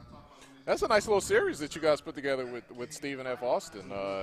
Competitive game, and fans. It's not a SWAC game, but fans get really excited about that one. Yeah, it's not for the travel either. I mean, Nacogdoches, Texas, and we got a lot of fan base in Texas anyway. So give us a chance to be local, but not being further away. So fans are very good with that, and they travel to Prairie View. So Nacogdoches is not too far from Alcorn State either, about 4 or 5 hours. So give us a chance to have another home game away from home with our fans and all that kind of stuff. So I'm excited about the schedule, really feel good about it. Played McNeese State last year and ended up beating them last year. So they come back to us again. We're just trying to get those games like that, with those teams like that, a home and home. Geographic-wise, it makes a whole lot of sense that we don't have to travel, but we get that one guarantee game, will be good. There's something I was going to ask you about with your scheduling, because I know over the next 5 years you have 2 in-state games. You don't have to go very far. You'll play Mississippi State and Ole Miss, I think, in the next 5 years when you look at the schedule. Here you play against Southern Miss. And so from a travel standpoint, you don't have to go very far, even when you're playing money games. That's right. It makes a whole lot of sense budget-wise, too. You don't have a real big budget to be going further away to playing those games, but those games allow us to make a little money here in Mississippi. So I think that is good for us to get a chance to go out to play state, those teams like that really don't really beat you up as though Auburn and Alabama teams when they run in between the trenches and really cripple you and stuff like that. So they spread offense and stuff like that. Well, I'm very good with those guys and not playing a triple option team that really bears on your knees a lot. So any chance to get a chance to play teams like that, you kind of win-win because you don't get beat up a lot. Let's talk about your quarterback room. You got Aaron Allen. He's back from last year. You got Tyler Macon. He comes in from Mizzou a couple years ago. He was the starter when they played the University of Georgia, the national champions. You got some competition in your quarterback room this year. And that's what we make of it. And as coaches, we want to see that competition level. In that room, just like any other room. You want to be able to create competition for your players, and the best guy gonna step up. He's gonna take the reins. He's gonna lead. So hopefully, with those guys in that room, even we got a freshman out of Texas, Roger Hartfield. It's gonna be really good for us too as well. So his competition is open. And like I said, everybody expect me to name a quarterback right away. I'm not gonna do that. We just gonna see how it plays out. We got 4 guys that's really hungry. 2 guys that played last year for us, Aaron Allen and Trey Lawrence that played last year for us. And now you got Mako coming in and came in January. We got a chance to go through the spring. So that helps out a lot in terms of where you're going to be at this upcoming camp in August. And you've never really shied away from that. If you look at your quarterback battles the last few seasons, you've always had guys that, either one could start, but you you make them figure it out there. That's right. That's up to them. I mean, I'm not going to say you the starter because you come from such and such, but you got to play, man. You got to show me that you can lead this team, lead this offense in terms of what you can do. Can you make plays with your legs and stuff like that? That helps out a lot when you got a quarterback and do those kind of things. So I'm excited about that room, and Coach Phillip has done a great job in coaching that room up. And those guys understand, you know, it's not a racket in that room. It's very common. They asking questions and they've been very compliant in the things that they need to do. And they understand that. So they understand that somebody's going to have to win. Somebody got to take that position and go with it. So now the best thing is when that guy go down, who's going to be the next guy to step up? Mm-hmm. I'm always concerned about the number 2 guy. Mm-hmm. Number 1 guy never an issue for me because he expect to play. But the number 2 guy got to be ready. Yeah. Have to be ready. You know, last year, Coach, you spoke about the offense, but no, last year, you know, defense is one of the things that you talk about, that late in ball games at times you felt like they gave up some big plays. What are you doing now in defense, and where did you recruit at to improve defense? You know, the biggest thing I talk to about coaches in my staff room is our third down conversions. Offense and defense third down conversion. I think that offense, we didn't convert on third downs the way we should have. Defense, we gave up too many plays on defense on third down. So I did address that, you know, to the staff, and they understand that, and the players know we can't give up a third down and 15. Mm-hmm. We in punt mode, punt return mode in that position. So 3rd and 1, we got to get those plays. The offensive line know we got to move people. We got to convert on third down. So if we get that fixed, I think this team will be a whole lot better this year than it was last year, because there was a lot of games that we was in that we gave up those big plays, and we didn't create enough big plays on offense to overcome that. So we just got to get better on both sides of the ball from that standpoint on third down. Coach, it is thick in the West, man. Those teams, like, it's probably more so than we've seen in the last few years. Yes, I mean, it's competition. I mean, like, you know, when I was in the East, I played Grambling, I played Southern, I played Prairie View. You know, everybody's getting better now, you know.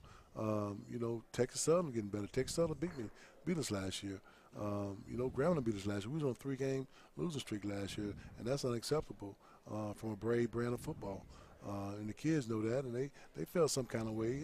It got to them, the coaching staff as well. You know, it wasn't a point that we didn't think that we shouldn't have won that game.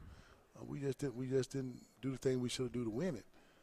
When it comes down to execution and things you're supposed to do offensively, defensively, all that matters. You look back at those games, now you want to second guess yourself. What if? There's no second guessing. You know, once it's done, it's done. You know, you just got to come back and be able to bounce back from that the next week. And we didn't do that for 2 games.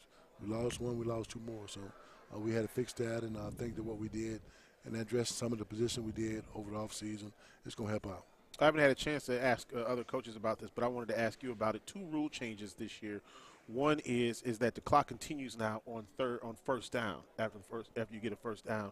The second thing is that now you can't call all your timeouts in order to ice the kicker. 2 changes. How does that kind of change things, especially in the offensive scheme, when now the clock doesn't stop when you get a first down? You know, the biggest thing is I'm all for that rule. If you're going to speed the game up, let's do it.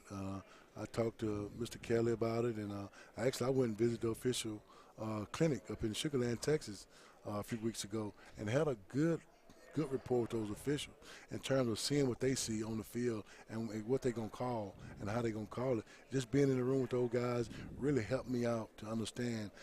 Now if they throw this flag, I know why, you know, but just being in that room with those officials really helped me out a whole lot in terms of the way I coach on the football field now and seeing what they see. But the timeout rule, I mean, I won't call 2 consecutive timeouts in a row to ice a kicker. I mean, either he's going to make it or he's not. I mean, they got their mind made up, you know. So what you going to burn a timeout for? I've seen people ice the kicker and he missed it on a kick, and then he iced him again, he missed that one, then the third kick he come out and make it. So he got his mind. It's a lot of pressure on those guys anyway. Yeah, all right. I mean, when they go on that field to win that game, there's a lot of pressure on those guys. So either they're going to make it or they're going to boot it. So, absolutely. I mean, it's just that way. Coach, thanks so much for joining us, man. Appreciate you. That's no problem. Thank y'all. All right, Alcorn State starting out against Southern Miss Labor Day weekend, Saturday, September the 2nd. Let's go to Charles Bishop, who's with two Alcorn State University student-athletes. Sure, down here with one of the premier edge rushers here in the SWAC, Malachi Bailey, 10.5 sacks on the year last season. They talked about how thick it is in the West and the competition in the West. What is it that Alcorn's defense needs to do to prevail in the West? We got to come out there, play fast, physical, and play smart. I feel like is the biggest thing. We got to be able to think. A lot of people think that HBCU football players aren't able to use their brain, but I disagree with that. So this year we're going to showcase that we're going to be able to think. Speed move, spin move, what is it that you do to get off and get to the quarterback? My bag real deep when it comes to pass rushing, so I just try to use everything that my coaches have taught me over the years and stuff like that. Sure thing. I'm going to bring in Jarvin Howard, one of the toughest running backs here in the SWAC. Let me ask you, first year playing for Alcorn, reservation, one of the toughest environments to play in the SWAC. What was it like for you? Man, I take every game the same way as I do every Saturday. Everything's the same for me. And, I came from a different conference, so I really don't know anything about the hardest place to play. I just come out each Saturday and give the same type of energy that involves to win a game. No doubt. There you have it, the Alcorn State Braves. They are going to be right in the thick of things in the SWAC West. Absolutely. All right, we're going to take a timeout here. When we come back, we have Bethune-Cookman on the clock. We'll also talk about the HBCU Go schedule that is coming up this year. We are live at the 2023 Football Kickoff Media Day here in Birmingham, Alabama on the SWAC Digital Network.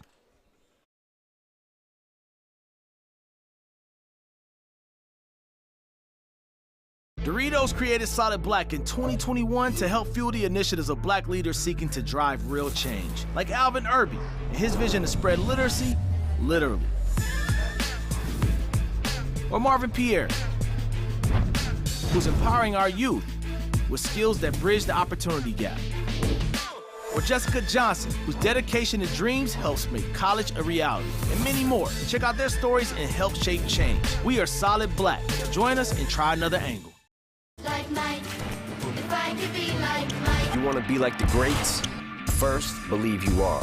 Greatness requires drip, not like that, like this. The greats aren't afraid to fail. They're fueled by it. Trophies require greatness, but greatness doesn't require trophies. Because greatness isn't about what you've done, it's about what you do next. HBCUs are anchored by legacy. They nurture the talent and determination of their students and prepare them for a bright future. The Home Depot's Retool Your School program has and still believes in the excellence of HBCUs. Committed not just in speech, but through the revitalization and upgrades of the campuses these students call home. Building, planting, tilling the dream, all hearts and countless volunteers on the ground. Retool Your School. We're powered by purpose. Some college players give it their all. But when I say player, I don't mean the ones with the ball. I mean the ones that play drums, the brass, the woodwinds. These players bring excitement to the stadium.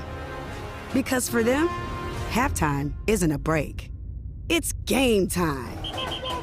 Pepsi is a proud supporter of HBCU students.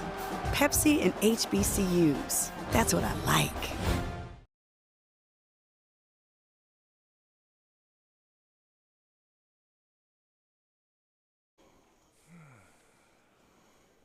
Back here in Birmingham, Alabama, as we are winding down the SWAC Media Day here at the Sheridan Hotel in Birmingham. And now joining us is Dr. Kenyatta Caville. I mean, talk about a legend in HBCU broadcasting. I mean, the man. I know, the absolutely. Dean. So, look, Dr. Caville, I'm trying to tell you. Or look, does that just mean I'm old? I don't know about old. I think the median age right here is about 50. So, we're all in the same boat. That'll work. I feel better. Y'all know how to... No shortage of gray hairs on the desk right now. Oh, no way. You can see it. I got salt and pepper over here. As they say in Louisiana, we're not old. We're just seasoned well. We could be like Chuck, though. It could be just gone. Don't say that. My power's in my hair. Well, look, Dr. Caville, you've been covering HBCU sports for years now, and very successful show. Hit a benchmark earlier this year with your show. Thank you. What do you attribute to your success? Being authentic, being real, and bringing a connection that I have being in this business, and people understand that I'm going to provide factual information. And we look at things from a business perspective. I think that authenticity that I bring to the table, because of the relationships I've had over the years, the fans want to hear that perspective. Now, not only are you a great broadcaster knowing a lot about sports, but you are also an educator. Yeah, which is what brings a real smile to my face, because that's really my first love. I got the cheat code. People don't realize I get a lot of credit, but these folks like Tolly, yourself, Santori, brought me in and gave me an opportunity to learn. This is not anything I did in terms of being educated in this field area, but I wanted to learn, and y'all were willing to teach me. So I went back and did some communication and learned, read books, but a lot of the tutorial that y'all provided me changed my life and given me a platform and understanding how serious I needed to take this if I was going to try to do it. Doc, you've seen a lot of change. There's so many platforms now. You know, we look at all the games on ESPN. We haven't even got to the HBCU Go schedule. You look at different brands, you know, the last couple of years that have popped up. There are so many avenues to tell stories about HBCUs that, you know, 5-10 years ago, you know, probably 80% of this stuff wasn't even here. No, it was not. I was back in the day when there were 5 or 6, maybe if we're lucky, say 10 of us, and we knew each other even more than we knew then, because we literally be the only people running around. And at that time, we had a recorder, pretty much, and that was it. And we had a notepad that we were taking notes to go back and transcribe and try to get that information in some type of format where people could get that information. But to your point, shout out to Texas Southern University. I'm in the College of Education where I developed a sport management program, joint appointment in the School of Communication where I get to develop the next generation to tell them that this is a real opportunity story, but you got to take this in a manner that is serious by everybody about your craft and learning that you become that subject matter expert. And if you do that, people will come to you. Absolutely. You know, as you teach the next generation, I know there are a lot of student athletes that I've had in my classes that want to get into television, get into radio broadcasting. What are some of the things that you tell them about the work ethic that you have to have? You have to be open to really being able to find your niche within this market. And that's really any field you go into. Most are so varied and variety of things you can do. Get in there early and try to figure out the different things and do many things so you can find out what you really fall in love with and then pour yourself into it. Train just as serious that you would anything that you want to be successful in. You got to work at an effort and a framework that people can't second guess what you bring into the table. If you do those things, the opportunities will come your way, and you'll be surprised just how far you can go. Hey, this will be interesting. Chuck can ask Dr. Cavill a question. Usually Dr. Cavill is controlling the microphone. This might be trouble. I know, right? He gives Chuck a word budget. Chuck, you are at the buffet now. I'm at the buffet, and I don't even know what to ask. Well, choose your question I know, wisely. exactly, right? I got to come back to work, right? Well, Doc, I wanted to ask you just in terms of the way you've seen, and you kind of touched on it a little bit, the way you've seen this SWAC kickoff event, the SWAC Media Day proliferate,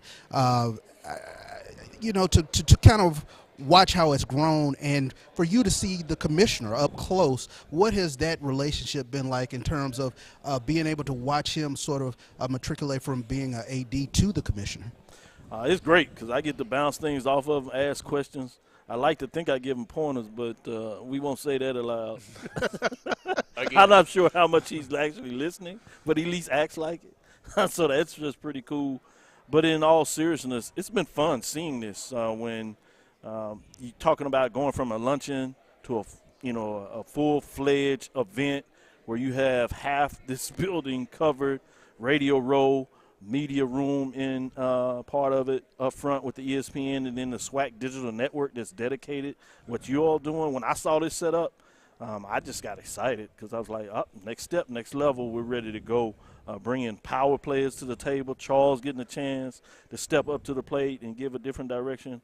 I love what's going on. I get the opportunity to go to the MEAC as well.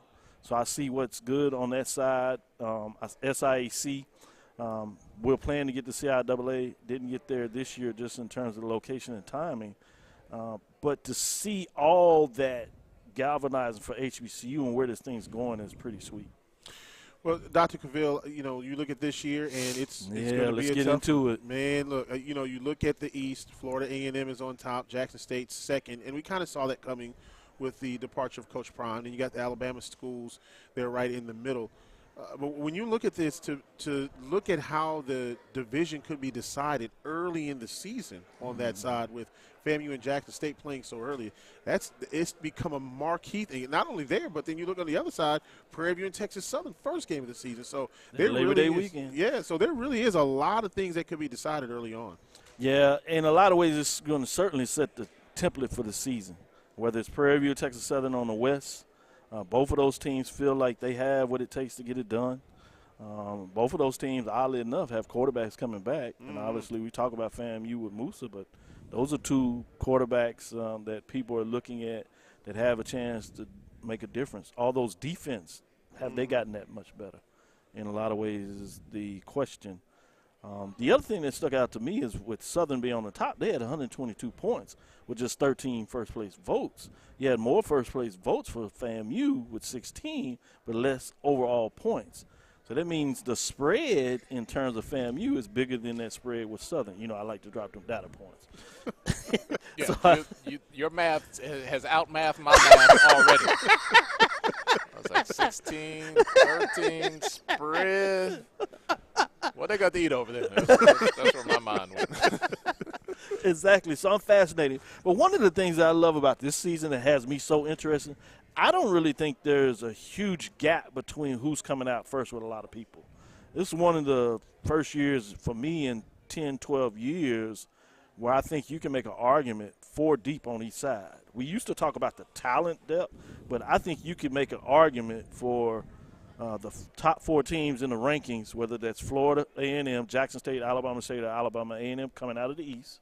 You can make an argument for the top 5 teams in the SWAC West, Southern, Alcorn State, Texas Southern, Grambling State, or Prairie View A&M coming out of the West.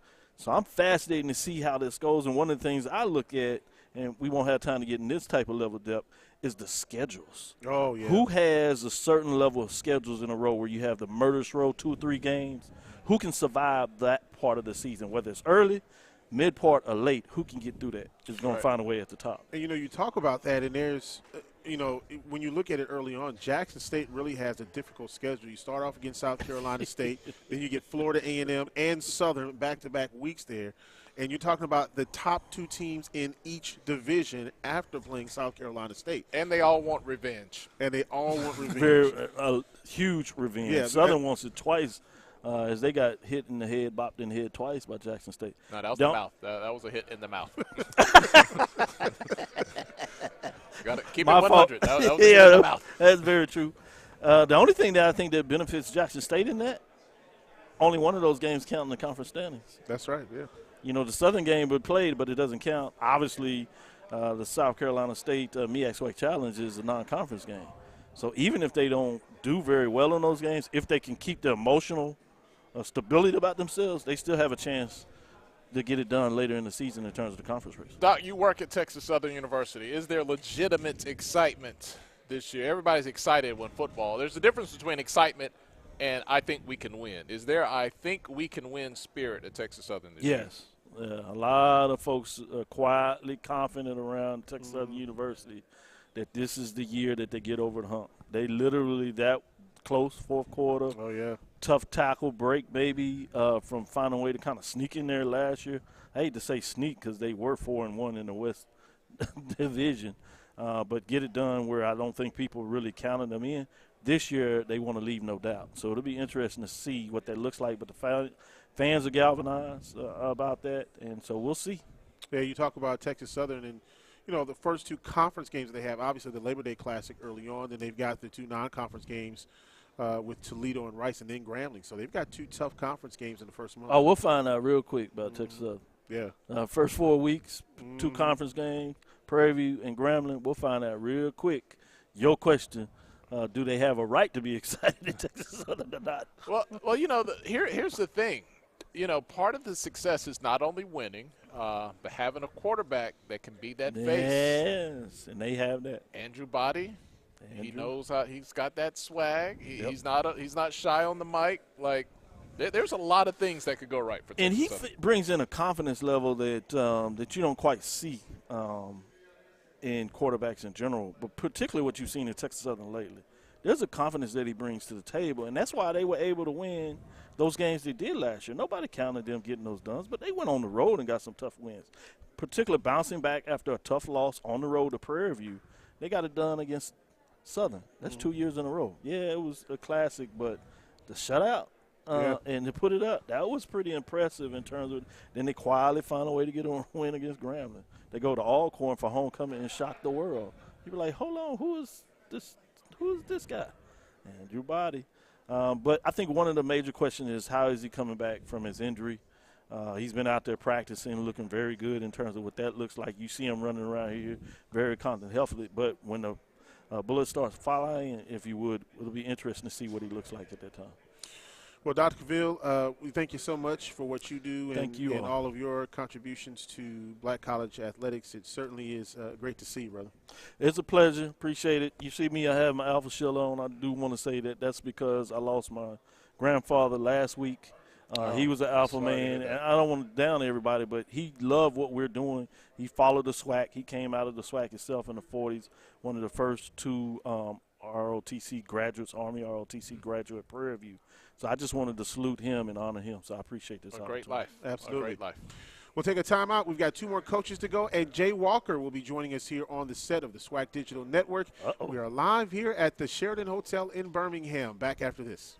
Appreciate y'all. Absolutely.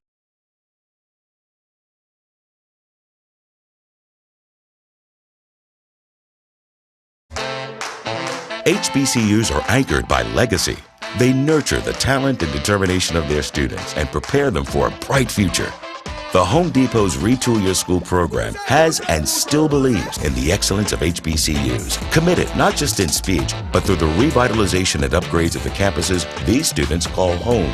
Building, planting, tilling the dream, all hearts and countless volunteers on the ground.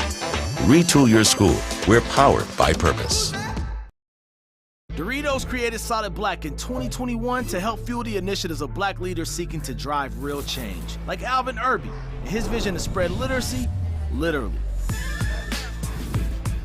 Or Marvin Pierre, who's empowering our youth with skills that bridge the opportunity gap. Or Jessica Johnson, whose dedication to dreams helps make college a reality. And many more. Check out their stories and help shape change. We are Solid Black. Join us and try another angle. When you join the HBCU family, you become part of the tradition of breaking barriers in your community, breaking ground in your career, and bringing it with everything you do. From how you look to how you move in the classroom, on the court, and on the field. That's why Academy Sports and Outdoors is proud to celebrate the HBCU legacy and all those to add to it in their own way. Hey, Don, what made you become a Cricket Campus ambassador? Do tell. I live to network. HBCU is all about that. The keyword being network. Oh, like a certain network that has speedy 5G and is a proud sponsor of HBCUs? I see you could take a hint.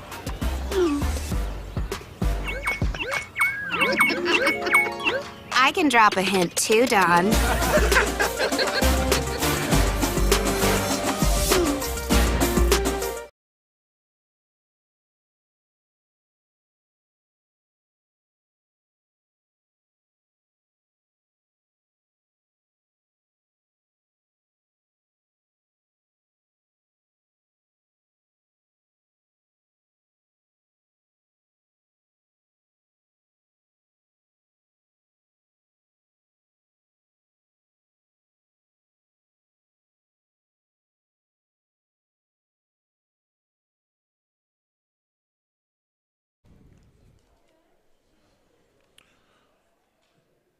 Back here in Birmingham, Alabama at the Sheridan Hotel in downtown here on the SWAC Digital Network. We are now joined by Raymond Woody, the new head coach at Bethune-Cookman University, as the Wildcats getting ready to make a splash here in 2023. Coach Woody, thank you for joining us. Thank you for having me. Coach, new to Bethune-Cookman, you know, I know you always have to hit the ground running as a new head coach. What are some of the things that you have done so far? Well, you know, basically recruiting is making sure we fill some of the holes that we needed from the spring. You know, spring was good, just using that as a measuring stick just to see what we had and what we didn't have. What are some of the things that you had to address in recruiting? Well, up front, obviously, offensive linemen. Mm-hmm. You know, we had a total of 7 guys, so we had to go out and get some dudes. Mm-hmm. Absolutely. Coach, you're coming. What is it about this Willie Taggart coaching tree? We got a couple of coaches coming into the SWAC this year that have come from that tree. Well, I tell you what, Coach Taggart, he's taught me so much. You know, had an opportunity. I could truly say that since 2010, when he got the job at Western Kentucky and built that program when they was 0-22, he hired me and I was with him every step of the way. You know, every stop. So learned a lot. Learned some things that, you know, I'm incorporating in the program that we have right now. What are some of the biggest lessons that you were taught by Coach Taggart? Well, you know, treating your players right. I mean, you know, he always put the players first. You know, and he was a players coach. I mean, the players loved him, and he did things, you know, the right way, and he definitely showed us that recruiting is the lifeblood of football. Bethune fans, remember you. You were a heck of a player yourself. To come on back home and talk about, you know, that has to be a special feeling as well. It is. I mean, you know, just thanking administration for giving me the opportunity to come back where the school that I'm at, obviously it's my alma mater, and they helped shape and mold my character. And, you know, obviously I just really give thanks to the administration to, you know, hire me, give me this opportunity. It's personal. It means a lot to me. And like I said, we just making no excuses, blaming no one. We're getting to work. You know, Coach, when you go back to your alma mater as a coach and you played there, you can share a lot with your student athletes about your time as a player and what it is to walk in a student athlete's shoes, especially, you know, you had a great level of success. What are some things that you tell them about the Bethune-Cookman history and tradition? Well, you know, we had really smart, you know, tough football players. I mean, obviously we wasn't perfect, but like I told them, you know, I had an opportunity to be the first GTE academic All-American, and we didn't have everything that everyone think that we need to have, you know. And I tell them, hey, you know, if you come to work and go to work, you'll be successful, you know. And that's our job, to teach these student athletes that we're going to make negative situation a positive situation. That's the definition of adversity. Well, we know Bethune-Cookman has a vision for their facilities and their improvement. You know, Reggie Theus, your AD, he's not afraid to take a big swing, and if it's a miss, he'll swing again. It doesn't bother him. You got Charles Barkley has recently donated $1 million, and I know that first installment came through, so it wasn't a paper it wasn't a paper donation. It's actually a real thing. Talk about the excitement of just having a vision and seeing that there's a path to, you know, improving your facilities and those things that are important when you're out there talking to parents and recruiting kids. Well, I tell you what, the administration as a whole has been awesome. I mean, Coach Theus, I mean, it helps because, you know, he's a coach, and he gets it. And obviously with, you know, our board chair, Judge Perry, and all the other individuals that's involved with the administration, I mean, they're taking a step forward, you know, to help with the narrative. And I'm really excited to see that, because a lot of times, you know, people, they listen, but now you see in action. That's when it means something. All right. You guys will have the advantage of, look, whatever Bethune did on tape last year doesn't matter. You know, new players, new coach. How do you use that to your advantage when people are going to need a week or 2 or 3 to see what you guys actually are? Well, you know, at the end of the day, like you said, I mean, you know, me coming in, I mean, things change all the time, but we have to make sure we're taking care of us first. You know, we can't worry about the people that we play. I want to take care of us first. And when we take care of us and we get that right, then everything else going to fall in place. Coach, before we let you go, of course, the Florida Classic is a lot of people look forward to that game every single year. Whatever the records are, you throw them out the window. What does it mean to be in that game? Well, I tell you, it means a lot. The years I was in school, we had major success in that game. So now coaching it is going to be good. Yeah. I mean, you've been as a player. Now as a coach, it has to be a little different. Yes. Oh, yeah. I heard that. I read between those lines right there. Well, Coach, listen, thank you so much for joining us. We appreciate you and continued success on the upcoming season. Thank you. And you'll see a good look.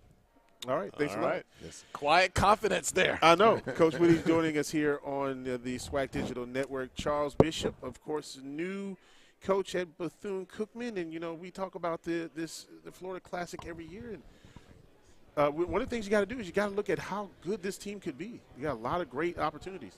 Yeah, a lot of great opportunities for this Bethune-Cookman Wildcat team to sort of reset themselves and get themselves back into the upper echelon of HBCU football. So looking forward to what Coach Raymond Woody brings to this Bethune-Cookman Wildcat team. All right. Got to take a break. When we come back, we'll wrap it up here. We've got two more coaches, Connell Maynor. And We're efforting the coaches from Alabama. Yes, the Alabama coaches last up. And, of course, Jay Walker will be joining us as well. So we'll take this time out. We'll be right back here from Birmingham.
Back here in Birmingham, Alabama for the 2023 Southwestern Athletic Conference football kickoff. And now joining us here on the set, a legend in HBCU The legend, broadcast. not a legend, the legend. Charlie Neal, someone I've known since the BET days. Yeah, you were too, right? I was very young. Man, I had a high top fade watching Charlie Neal on Oh, TV. man. Listen, it is certainly a pleasure to have you here, man. And, we spoke a little bit yesterday. You've been doing HBCU sports for over 4 decades. Yeah, actually, BET started in 1980. So from there up until now, plus prior to that, I did a number of games prior to BET coming into existence. In fact, Doug Williams, I did his last game when he was at Grambling, Oh, wow. the Bayou Classic. So we go back a ways, but it was radio back then. But I broke into television in the early 70s, 71, and BET, of course, came along in 1980, and it was just great to be in that arena and be able to showcase HBCUs back then, able to see Jerry Rice when he was at Mississippi Valley, and Willie Totten, and a lot of the other players that we've seen. Cornell Maynor, I did his games. Eddie Robinson, when he was playing. Now they're out there coaching, So you know how old it makes me feel. Charlie, we have so many different outlets now that are doing, HBCU broadcasts or have HBCU content, and that opens up the door for new talent, younger talent. You guys know this. And me, not as much as you, but radio was such a great ground to start and develop for talent. It was great, yeah. And actually, I started in radio as a disc jockey. I was a radio disc jockey, spinning records, talking trash, rhyming. I was a Geeter with the heater, the big boss with the big hot sauce. I rocked the big TikTok on the big power tower. I was rapping back then. Okay, so I mean, hip hop is older than 50. Yes, it is. But that's where I got my start. That's where I broke into the business, and I was very fortunate to get into television because I moved from North Carolina, where I was working at a radio station there, to Washington, D.C. to work at a radio station. And about 6 months after I got there, the NBC station, TV station there, was specifically looking for an African-American to do sports. And they auditioned 3 people.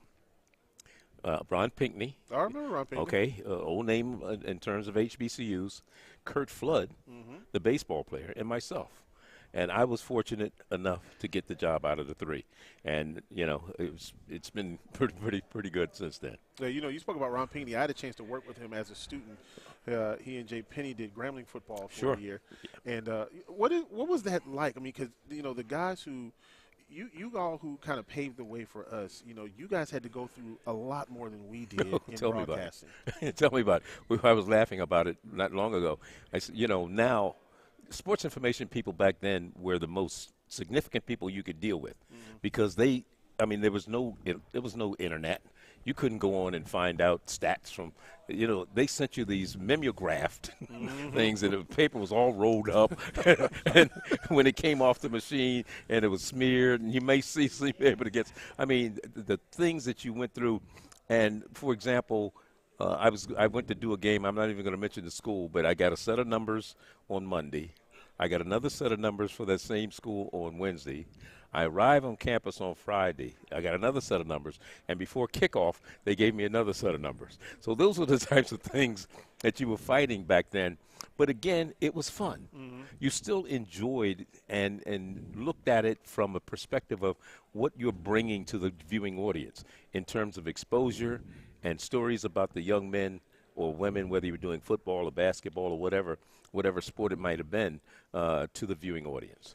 Yeah. To be involved with HBCU broadcasts as long as you have, you're not doing it to be popular. There's a big part of you that you're doing it because it's a mission for you. You believe in elevating the product. What does that part of it mean to you? And I go back to when I first met Bob Johnson, who founded BET.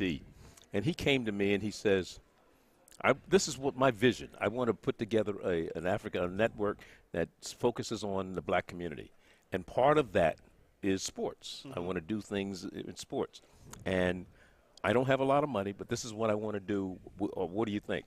I said, I'm a firm believer in this because back then, the only time you saw a HBCU game was maybe once a year. Maybe Grambling would get on every now and then in one of those games up in New York, or when they went to Tokyo or something like that.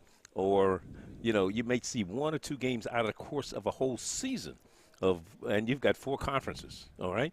And you see maybe 2 games out of the whole season. And what he was able to do with BET that first year in 1980 was put these things on the map, put these teams on the map, and give these teams the exposure that they so rightly deserve. And I was a firm believer in that. and really enjoyed it to the utmost that every Saturday we could bring the viewing audience and talk about Barney Bussey from South Carolina State, or John Taylor from Delaware State. That was the first game we ever did on BET. It was Delaware State and South Carolina State.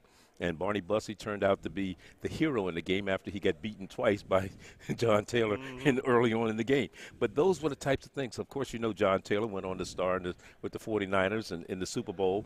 Barney Bussey went on to play in the NFL. And we saw these young people at the outset when they were their infancy. And I remember even Wes Unseld, when he was coaching the Washington Bullets, he brought a kid into camp from Virginia Union because he saw them on BET.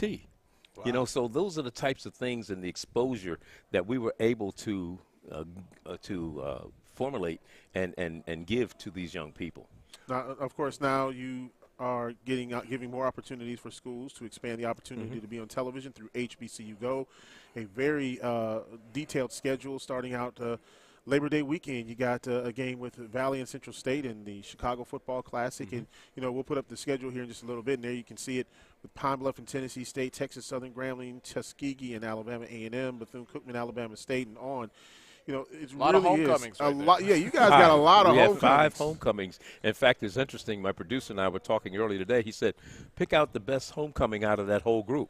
And so I didn't know what to say. So I went to Eddie Robinson, the football coach at Alabama State. I said, we have your homecoming game. He said, yeah, that's a good one. He says, but I think if you look at Tuskegee, Alabama A&M, he said, if I had to pick it, he said, don't say that I said it because Alabama State people will be mad at me. He said, but Alabama, I just put him on blast, right? Yeah. Just a little bit. But anyway, he said, Tuskegee and Alabama A&M haven't played each other in quite a while. Yeah. So that's a heck of a rivalry. But there's another one on there. I believe it is at Prairie View at the end of the season, November 4th. That's going to be another big game. That's another homecoming game. Yeah. So those out of the 5, you've got some good games on there. Absolutely. What is it, Charlie, that, look, we're able to do the games now. The technology is so much better. The reach is so much bigger. But people always long for those things from our childhood and our younger years. To this day, people still – they're at HBCU game day. They're all on Twitter. We want they want that BET thing back because it has such a special place. And look, it can't come back like it was because it's gone. Right. But what is it that you think made those days so special that people still clamor for that feeling? I want to say one of the things I can say that was interesting, and not pat myself on the back, but the person I worked with during those years, Lem Barney. Oh, yeah. Lem Barney was a graduate of Jackson State, played in the National Football League, Pro Football Hall of Famer, and him and I had fun.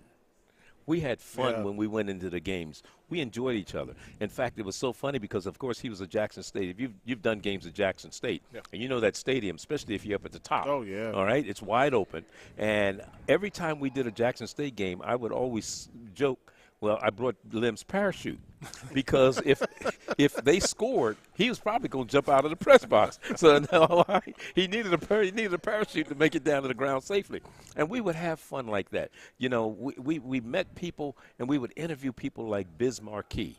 We would interview people like Flavor Flav.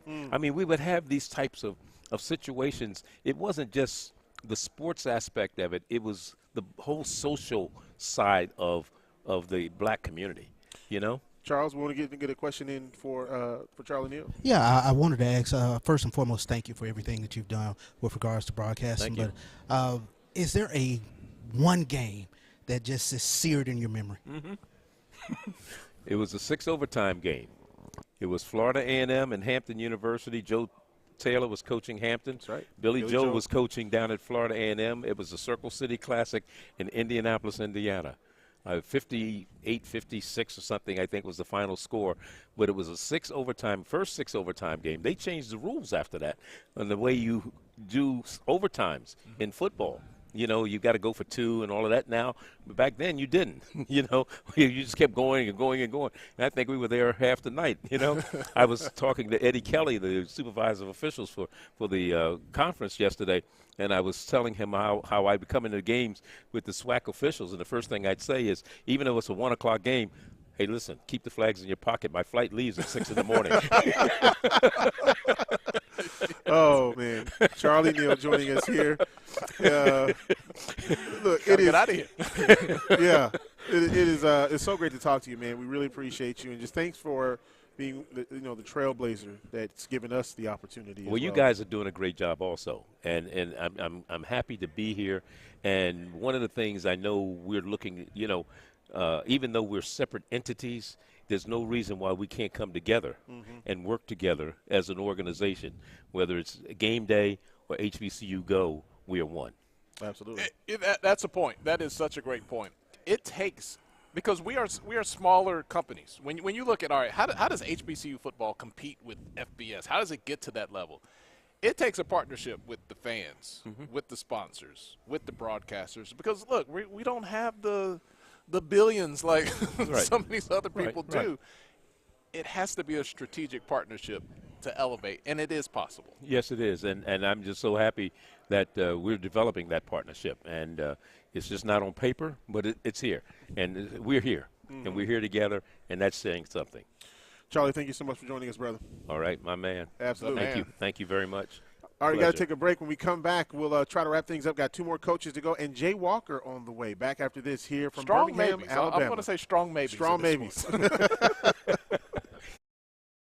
When you join the HBCU family, you become part of the tradition of breaking barriers in your community, breaking ground in your career, and bringing it with everything you do. From how you look to how you move in the classroom, on the court, and on the field. That's why Academy Sports and Outdoors is proud to celebrate the HBCU legacy and all those to add to it in their own way. Doritos created Solid Black in 2021 to help fuel the initiatives of black leaders seeking to drive real change, like Alvin Irby and his vision to spread literacy, literally. Or Marvin Pierre, who's empowering our youth with skills that bridge the opportunity gap. Or Jessica Johnson, whose dedication and dreams helps make college a reality. And many more. Check out their stories and help shape change. We are Solid Black. Join us and try another angle. Like Mike, if I could be like Mike. You want to be like the greats? First, believe you are. Greatness requires drip, not like that, like this. The greats aren't afraid to fail. They're fueled by it. Trophies require greatness, but greatness doesn't require trophies. Because greatness isn't about what you've done, it's about what you do next. HBCUs are anchored by legacy.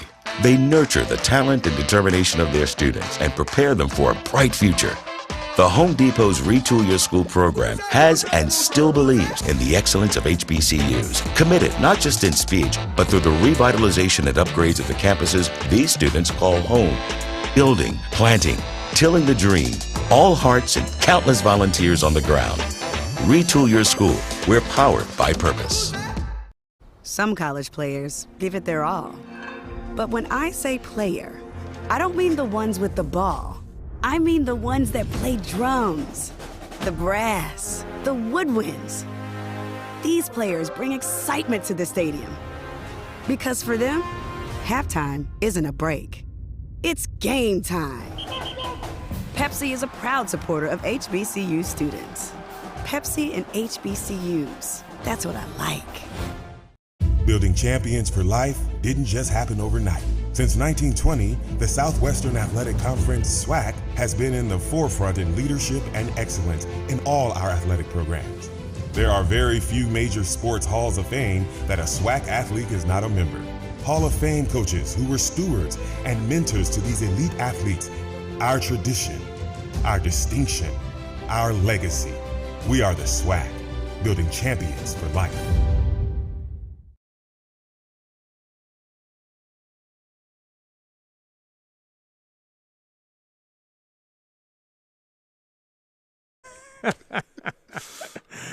We're back here in Birmingham, Alabama at the Sheridan Hotel here in downtown on the SWAC Digital Network, the SWAC kickoff media day here, and we are now going to go to Alabama State University. And joining us now, the head coach, Eddie Robinson. Coach, how you doing? I'm doing great. How's it going? Going well. You know, it's winding down, vacation time winding down for some. Others didn't really take a vacation. Were you one of those that didn't take a vacation? You know what? I try to sneak it in here or there, but my thing is, and I said the same thing when I was an NFL player, after July 4th is football season. It starts July 5th for me. So from that point on, you're focusing on the season. You got to lean into it. You got to lean into it. Look, there's two Bubbas here. There's Bubba McDowell and there's your Bubba. You have the best Bubba player on the field. I know you want him to have an injury-free season. Talk about how big Bubba is to your defense. I mean, he led all the FCS in tackles. And so when you have a guy that has that type of production, you got to say, well, he's kind of like, you don't notice him until he's not there because he's just so consistent and he's where he's supposed to be. Not a huge vocal guy, but he leads by example. And so the next step for him is just to make more plays on the football in the passing game. And so we're working on him not making tackles downfield, but making interceptions downfield. But he's working in everything. Hey, Bubba, work on your footwork. I got it, Coach. Work on this. I do it. So, and then he'll come to me, hey, how can I improve? So it's so fun having a guy that's a really good player but still wants to get better. So, well, Coach, you guys start the season off with Southern University right out the gate. You got basically the #1 team out of the West on the preseason polls, and then you get Miles College, and then an off week, and man, you get in with Florida A&M and Alcorn State. It's difficult to start. Yeah, it's a good season. We'll know what we have probably about week 4 or 5. But I think that Southern game at home for the Labor Day Classic, that's going to be big for us. They're going to travel well. Have a lot of tailgaters coming up with Coach Dooley, and I'm from Gentilly in New Orleans. He's from Uptown, so it's going to be a New Orleans battle going on. Should be a lot of fun. Look, Coach Dooley's going to show up with, he's going to be Gucci from head to toe. toe. Man, I have the shoes on, but I don't even know where you get the outfit from. I'm trying to tell you. It's incredible. Look, both of you are from New Orleans. When you take a look at New Orleans and the type of football players that you can get down there with Destrehan and Warren Easton and Carr, how important is it for you guys also to recruit that area? Oh, definitely. I mean, it's within the 4-hour drive. My thing, anything within a 4-hour drive, 300 miles in Montgomery, we feel like that's Hornet territory. So we go down there. We had a kid from Estroma last year, another defensive end that we got from out that way. So got a kicker from St. Augustine. So and I went to Brother Martin. So it's definitely that New Orleans area in the river region, East St. James, East St. John, West St. John, all those schools, Destrehan. Usually we go down there. Southern has just left, or they on their way. So you got to recruit that area. It's just a really good football down there. Every team deals with injuries, but you guys last year, that was a big part of the season. Your quarterback is nicked up, he's in, he's out. Bubba gets hurt. How important is it just overall to really be able to do the things you want to do to part of it's luck or whatever you want to call it, keeping guys healthy? Yeah, I mean, it's just you try to prevent it in the off season by having guys work out and stay in shape and getting the extra 5 pounds on and muscle stuff like that. But some of it, like you say, you just can't prevent it, and that's when you have to have good depth. And I think what we're really hopefully better at this year is we have more guys who can play, which creates more competition. And then if one guy gets hurt, that drop-off isn't as drastic. So that's what we're really trying to focus on right now, having a lot of young guys who can step up and play and then push those guys to let them know whether it's by injury or whether by like a discipline that if you don't play at a high level, the next guy will be ready to come up and take your place. And that makes the whole team better. When you look at how you guys recruit, like you said, you go all over in order to get, good quality players. But what's your philosophy in using the portal? Yeah, to me, I think you still have to bring in a high school kid. So we're trying to do maybe 15 to 18 scholarship freshmen, about another 10 walk-ons, so probably about 30 freshmen. A couple transfer portal kids. I prefer to have the older kids who are going to graduate for a year or two. I want most of those guys to be freshmen coming into Alabama State, knowing the fight song and learning about the old Bama State spirit, who become great alumnus after 4 or 5 years, as opposed to the kid that just came for a year or a year and a half. So I think you can't ignore the portal because we have some really good players that have come from it, but I think you still have to get those high school kids to build your base. Absolutely. Yeah, Coach, I saw Shannon Sharp on TV talking about he had a sports car he sold to you. Did he give you a good deal? Nah, he didn't. That car was so hot at the time I couldn't even find it off the lot, so I ended up buying it used from Shannon. It was a great car, kept it for a couple years. So that story was true. Most people ask me, was Shannon just making it? I said, nah, that was true. So he was, he's a good guy. Like I said, we competed against each other. Saw him in New Orleans around the Essence Festival time too. So he's doing a great job really pushing the HBCU message and just in general with that platform. Now people were getting on him about his dancing. Can you help him out? They said he looked a little stiff out there. Hey man, I'm right there with him, man. After 10, 12 years in the NFL, if you still can dance, I mean you probably was a kicker or something. But most guys, I just had a hip replacement last year. I'm having trouble getting off this podium. Well, Coach, look, you guys have a tough schedule, like we said, and it's challenging. But you don't run from a challenging schedule. No, you can't, because if you look at the conference, I think it's overall it's no give-me's in the conference. You look at all of the 11 teams that we could play, we don't play them all. I don't think there's no easy win out there. I mean, we go to Mississippi Valley, we better have it strapped up and ready to play. We go to Prairie View, we play Grambling, so it's just that the conference has such good teams and good coaches that you have to be ready to play every week. And I don't think it's no such thing as a give-me game in the conference, and that's how it should be. You want every team to be competitive, and that's great for the fans. And hopefully we'll go down to the last week of the season, and every team and every game has a chance to impact the East and the West. Well, Coach, we appreciate your time. Thank you so much. Absolutely. Appreciate it. Charles Bishop over with the student-athletes from Alabama State. Yeah, down here with the tackling machine himself, Colton Bubba Adams. Talk a little bit about this 2023 version of the Bama State defense. I think we're super stoked. Just put an emphasis on getting the ball out, forcing turnovers. The ball program wouldn't be here today without it. So, I think we're all gelling together, just working on towards that one goal, and that's being championship. Man, what's the secret? You fly around all over the place, man. How do you get to every tackle? I think a big part of my game is, watching film, being overly prepared, anything that you can do to get the edge and just play instinctively, be able to read and react as soon as possible. Sure thing. I'm going to bring in Juwan Howell, running back here for Alabama State. Juwan, talk a little bit about the Alabama State offense and what you guys bring to the table this year. We're bringing a lot of explosive players. We're learning the offense more, and we're getting better, and we're just executing and just being more disciplined. We know we're a young team, so we're going to be putting up way more points than we did last year.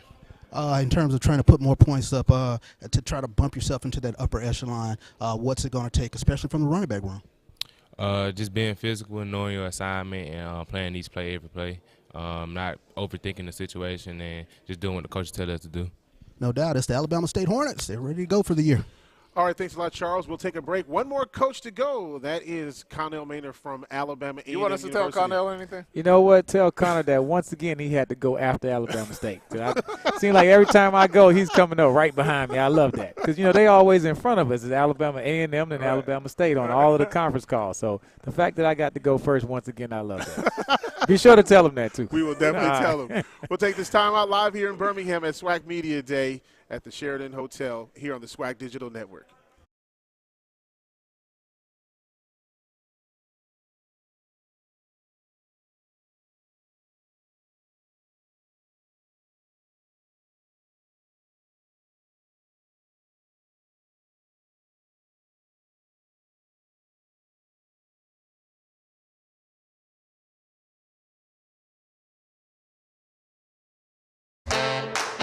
HBCUs are anchored by legacy.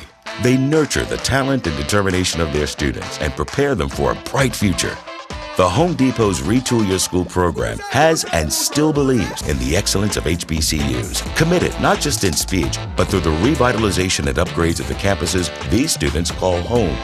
Building, planting, tilling the dream, all hearts and countless volunteers on the ground. Retool Your School. We're powered by purpose. We are exactly what you think. We are not at all what you think. We are past, present, and future, all in one.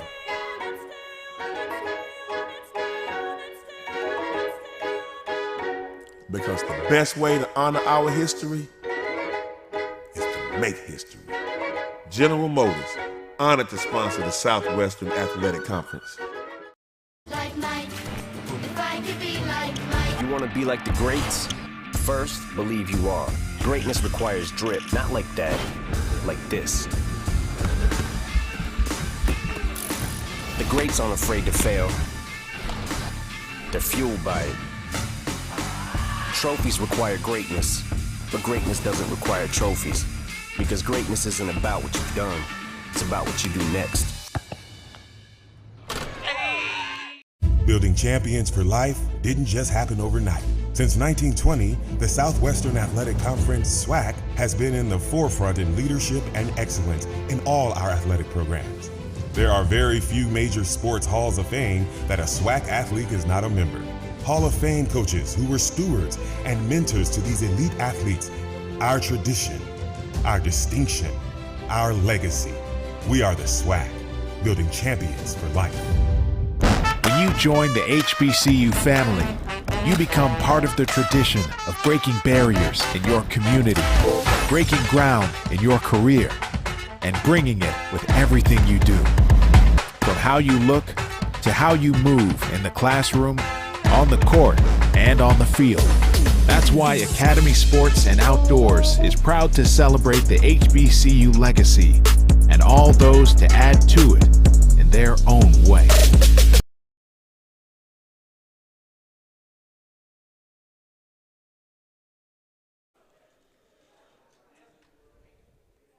Back in Birmingham, Alabama, SWAC Media Day, we wrap up the coaches segment of the show here with the head coach of the Alabama A&M Bulldogs, head coach Connell Maynard. And first of all, I got to tell you this, Coach. Coach Robinson said, you know, usually he goes after you on the conference call, so it's good for you to go after him now. Yeah, I know. I'm going to let him slide with that one. I'm going to let him slide with that one. I mean, they did get their first win since I've been here last year. So, you know, I'm gonna let him make it. I'm gonna let him make it with that one. Did you bring your Hornet spray to media day? Oh yeah, I got my wall spray. He say one word, I'm gonna pull it out, spray it. Coach, look, what I want to ask you is that, you know, every year here in Birmingham, the Magic City Classic brings fans from all over, of course, the fan base from both schools, but it really is one of the highlights of the season. It really is. It's a nice event. It's a great event. Commissioner does a great job. With Media Day and just running the conference, period. With our sponsors and our TV deals, he's got this conference heading in this upward and just continuing to go up. He's doing a tremendous job, and the SWAC is where it's at because of him, and it's only going to continue to get better. You know, a lot of people don't talk about this. You guys have made some major facility upgrades in athletics at Alabama A&M. Is that helping, or are people noticing when you're out there recruiting and talking, you're saying, look, we got some bricks and mortar that have been going up around here? Yeah, you know, I tell people all the time, the better your players, the better coach you're going to be. Okay, so we need good players. And in order to get good players, you got to have facilities. You got to have a locker room, you know. You got to be able to do other things that other people are doing. And, you know, last year we played money games. And we didn't have a good record in those games. But now we got a new turf, and we got a new locker room, and we're working on a new practice facility and a team room. So we did all those. We sacrificed our record to play some money games to bring in some revenue so we can do these other things that's going to bring in good football players and be able to keep some of our good football players that we're losing now because of the transfer portal and the NIL deals and things of that nature. So if we can upgrade all that stuff and say, hey, why are you leaving? We got the same thing they got, you know. Right now we can't say that. You know, before we couldn't say that. So now we're positioning ourselves to where we can say, look, we got a practice facility. We got brand new turf. We got a locker room. Why you going there? You know, stay right here where you at. We wanted you when you wasn't nobody. They didn't want you then. Now they want you. Why would you want to do that? You know, where's your loyalty at? You know what I'm saying? So, but yeah, we got a lot of facilities going up, and Paul Bryan is heading that, our new AD. He's doing a tremendous job of working and helping with the facilities.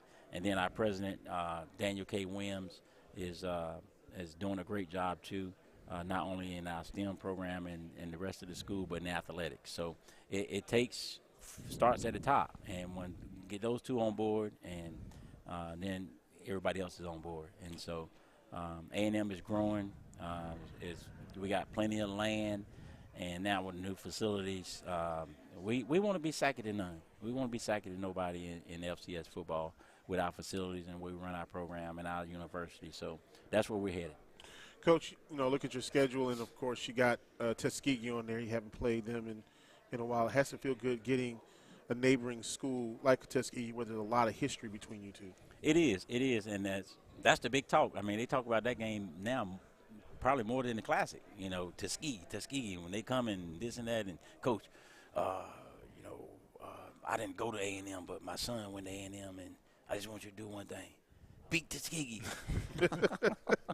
It's a thing. In Alabama, when Tuskegee plays Alabama State, Alabama, it is a thing. Yeah, it is, man. It's huge. It is huge. Everybody's talking about. I think all the hotels are already sold out. It's unbelievable, man. Tuskegee game, homecoming game is going to be a sight to see. It's going to be people everywhere. It's going to be, I guess, a mini classic. You know, when you look at what you got, you talk about money games this year. You play in Nashville against Vanderbilt, but you know, even with some of these games that you have, you don't go far. I mean, and that has to help out with your travel budget because you don't really have to take a flight. Nashville, 2-3 hours away. You know, it has to feel good that even though you're playing a money game, you stay close to home. Yeah, we do. You know, we had UAB last year. It was close to home, and Troy.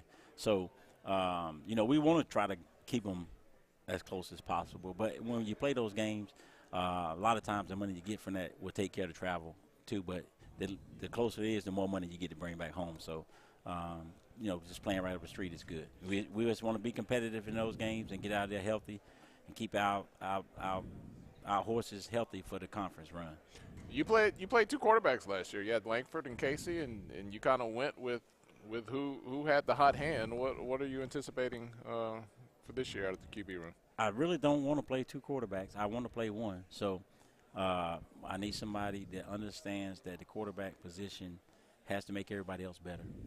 Has to be consistent. Has to move the change. Take what the defense give you. When you move the change, you get first downs. Those leads in touchdowns. Touchdowns leading to W's. And so that's what the quarterback has to understand. Don't try to be the hero. Just do your job. Make sure everybody's where they need to be. Make everybody better. Change up the cadence. Make the O-line better. You know, throw the ball out in front of the receivers so they can get yak yards. Not throwing it behind them. Not throwing it low. And just being prepared. Making the right reads. Doing the little things. That's what makes a good quarterback. And being consistent. You know, flashes of greatness get you beat. You know, you throw one touchdown and then you throw 3 interceptions. That's going to get us beat. I want you to throw 2 touchdowns and no interceptions and run the team, and we're going to win the football game. And you judge that position. Look, quarterback we all know is the most important position, but you really judge it hard because you were such a good quarterback when you played. Yeah, I mean, I tell those guys what it takes, you know, and like I say, it's doing the little things, not turning the ball over. You know, I think I know my junior year I led the nation in pass efficiency. My senior year I think I was number 4 in the nation in pass efficiency. So I took care of the football. And when you take care of the football, the quarterback position, you give your team a chance to win football games. And so that's what our guys got to learn. Donovan Eaglin, special player, and I've had a chance to see him up close on several occasions in games that you guys have played. Talk about his development as a player and what he brings to the team. Yeah, you know, he came in probably a little overweight and came in from Michigan State and probably thought, oh, yeah, I'm just going to go mop up this league, you know, because he comes from Michigan State. We had Gary, and Gary was still starting. And Donovan was a little overweight and couldn't make people miss and wasn't in shape. And so he started working on that, lost a little weight, got in shape, and then by game 4, he was ready to go. And I always tell the guys, I'm going to play the best man. I'm going to play the best man when he becomes the best man. It may be game 2, it may be game 3, it may be game 4, it may be game 5, I don't know. But whenever he becomes the best player, that's when he's going to play. So if you're starting, you better continue to work on your craft, because if somebody becomes better than you, they're going to take your spot. And that's what happened with Donovan.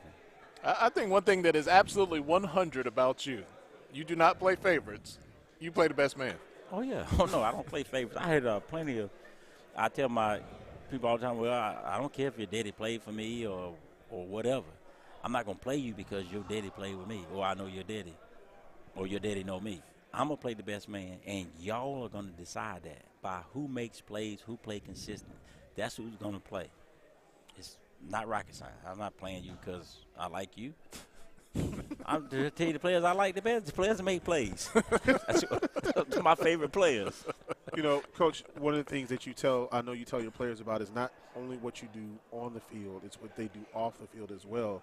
that helps them become the complete player in the classroom and in the public? Yeah, well, I tell them all the time, it's correlation. You know, if you're disciplined on the football field, if you're disciplined to go to weights, you're disciplined to watch tape, you're disciplined to work hard when you're supposed to, you'll be disciplined enough to go to class, you go on time, you do your homework, you go to study groups. It's all correlates, you know. And so if you do one, you'll do the other. So if I can get them to do it on the football field, they'll do it off the football field.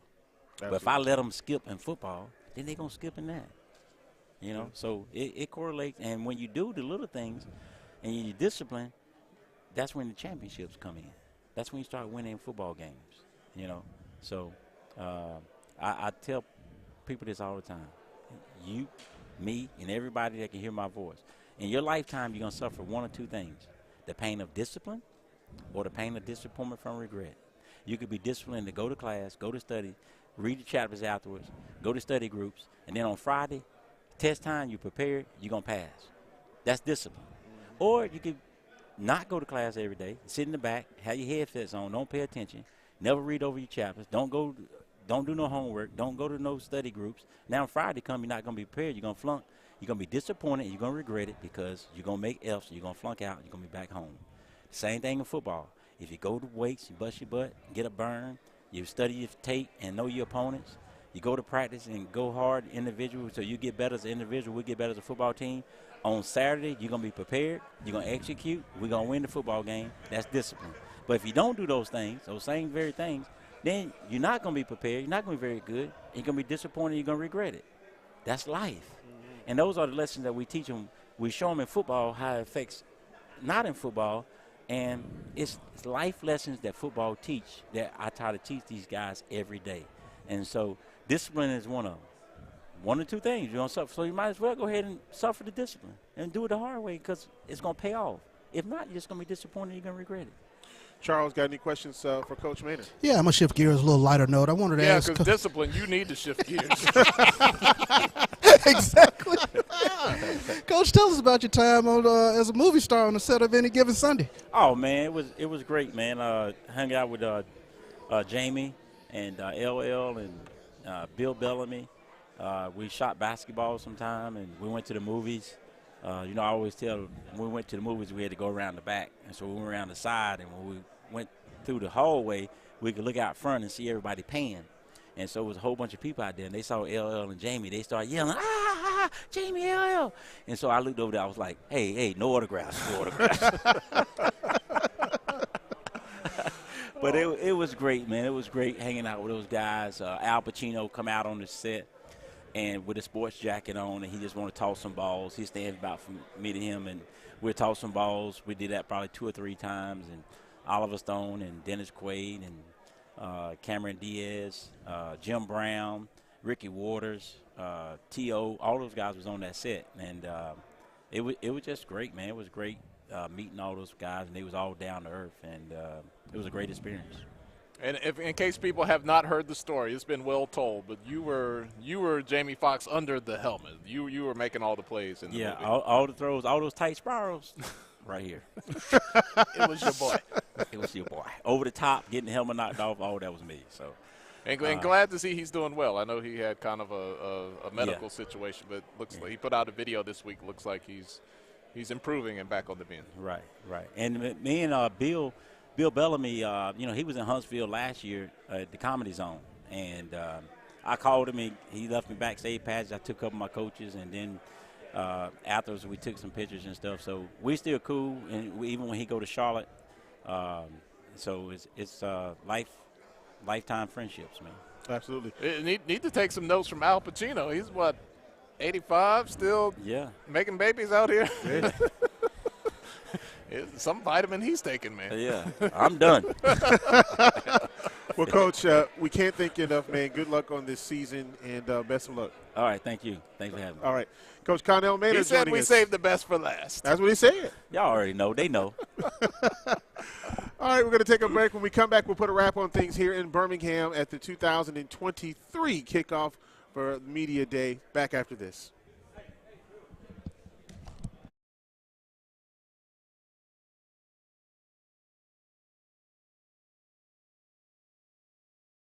Building champions for life didn't just happen overnight. Since 1920, the Southwestern Athletic Conference, SWAC, has been in the forefront in leadership and excellence in all our athletic programs.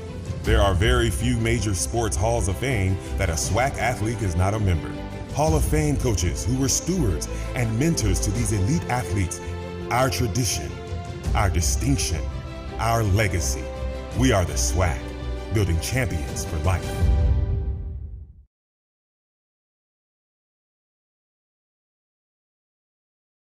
When you join the HBCU family, you become part of the tradition of breaking barriers in your community, breaking ground in your career, and bringing it with everything you do. From how you look to how you move in the classroom, on the court, and on the field. That's why Academy Sports and Outdoors is proud to celebrate the HBCU legacy and all those to add to it in their own way. What are you guys doing? Learning that HBCUs are not only about networking, there's also secret handshakes. That's cap! HBCUs do not have secret handshakes, right? You mean this secret handshake? Cool. Wow, these guys are almost cricket 5G fast. We're kidding. There's no such thing as a secret handshake. Or is there? Whoa, that's how you do it.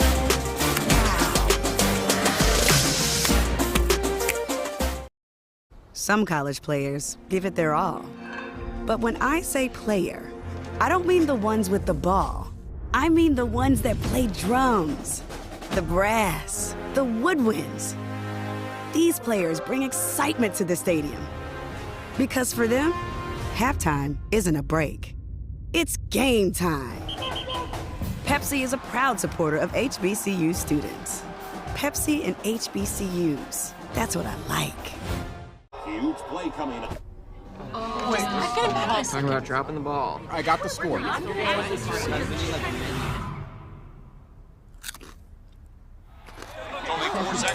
Tostitos Hardy Dippers.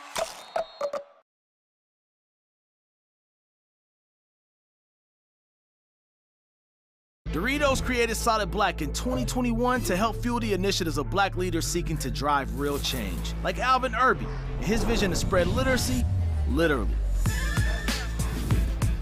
Or Marvin Pierre, who's empowering our youth with skills that bridge the opportunity gap. Or Jessica Johnson, whose dedication and dreams helps make college a reality. And many more. Check out their stories and help shape change. We are Solid Black. Join us and try another angle. Some college players give it their all. But when I say player, I don't mean the ones with the ball. I mean the ones that play drums, the brass, the woodwinds. These players bring excitement to the stadium. Because for them, halftime isn't a break. It's game time. Pepsi is a proud supporter of HBCU students. Pepsi and HBCUs. That's what I like. When you join the HBCU family, you become part of the tradition of breaking barriers in your community, breaking ground in your career, and bringing it with everything you do. From how you look to how you move in the classroom, on the court, and on the field. That's why Academy Sports and Outdoors is proud to celebrate the HBCU legacy and all those to add to it in their own way.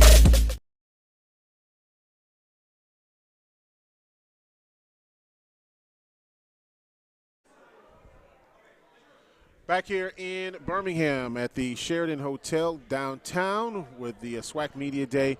And, of course, we're here on the SWAC Digital Network. One final segment as we're all on set here. And, first of all, I have to address this championship belt here that the #1 sideline reporter. I'll take it. Right there. I'll take it. I'm him. I'm him. I'm him. Oh, man, that's great. Look, Santoria, we the twos. He's the one. He's the one. Absolutely. Oh, man. Look, as we wrap things up here, taking a look at, all of the coaches that we've talked to, players we've talked to, and one thing that we can say is that, look, this is going to be a very good year in this conference. It's going to get started very early with Labor Day Classic and Orange Blossom Classic and Southern Jackson. A lot of things can be decided early on. Yeah, no doubt. I mean, that opening weekend, when you take a look at Labor Day Classic and Orange Blossom Classic, you legitimately can say the SWAC East and SWAC West could be determined. Opening weekend, Labor Day Classic. So I'm looking forward to it. A lot of exciting games on both platforms, ESPN Plus as well as HBCU Go. Really looking forward to an exciting season. Charlie? Well, I think last year you could say that because the thought was if Jackson State can get past FAMU, they're going to get past everybody else. Sit this one out, buddy. There's a chance Jackson State might come back to the field a bit. So like we saw out west, just because you're Texas Southern and you lose that first game to Prairie View doesn't mean that you're out of it. So I think what we're going to see this year is that first game in a lot of those matchups is going to set the tone. But I don't think it's going to be a situation where, man, if you lose, you're completely out of it. You get a heads up.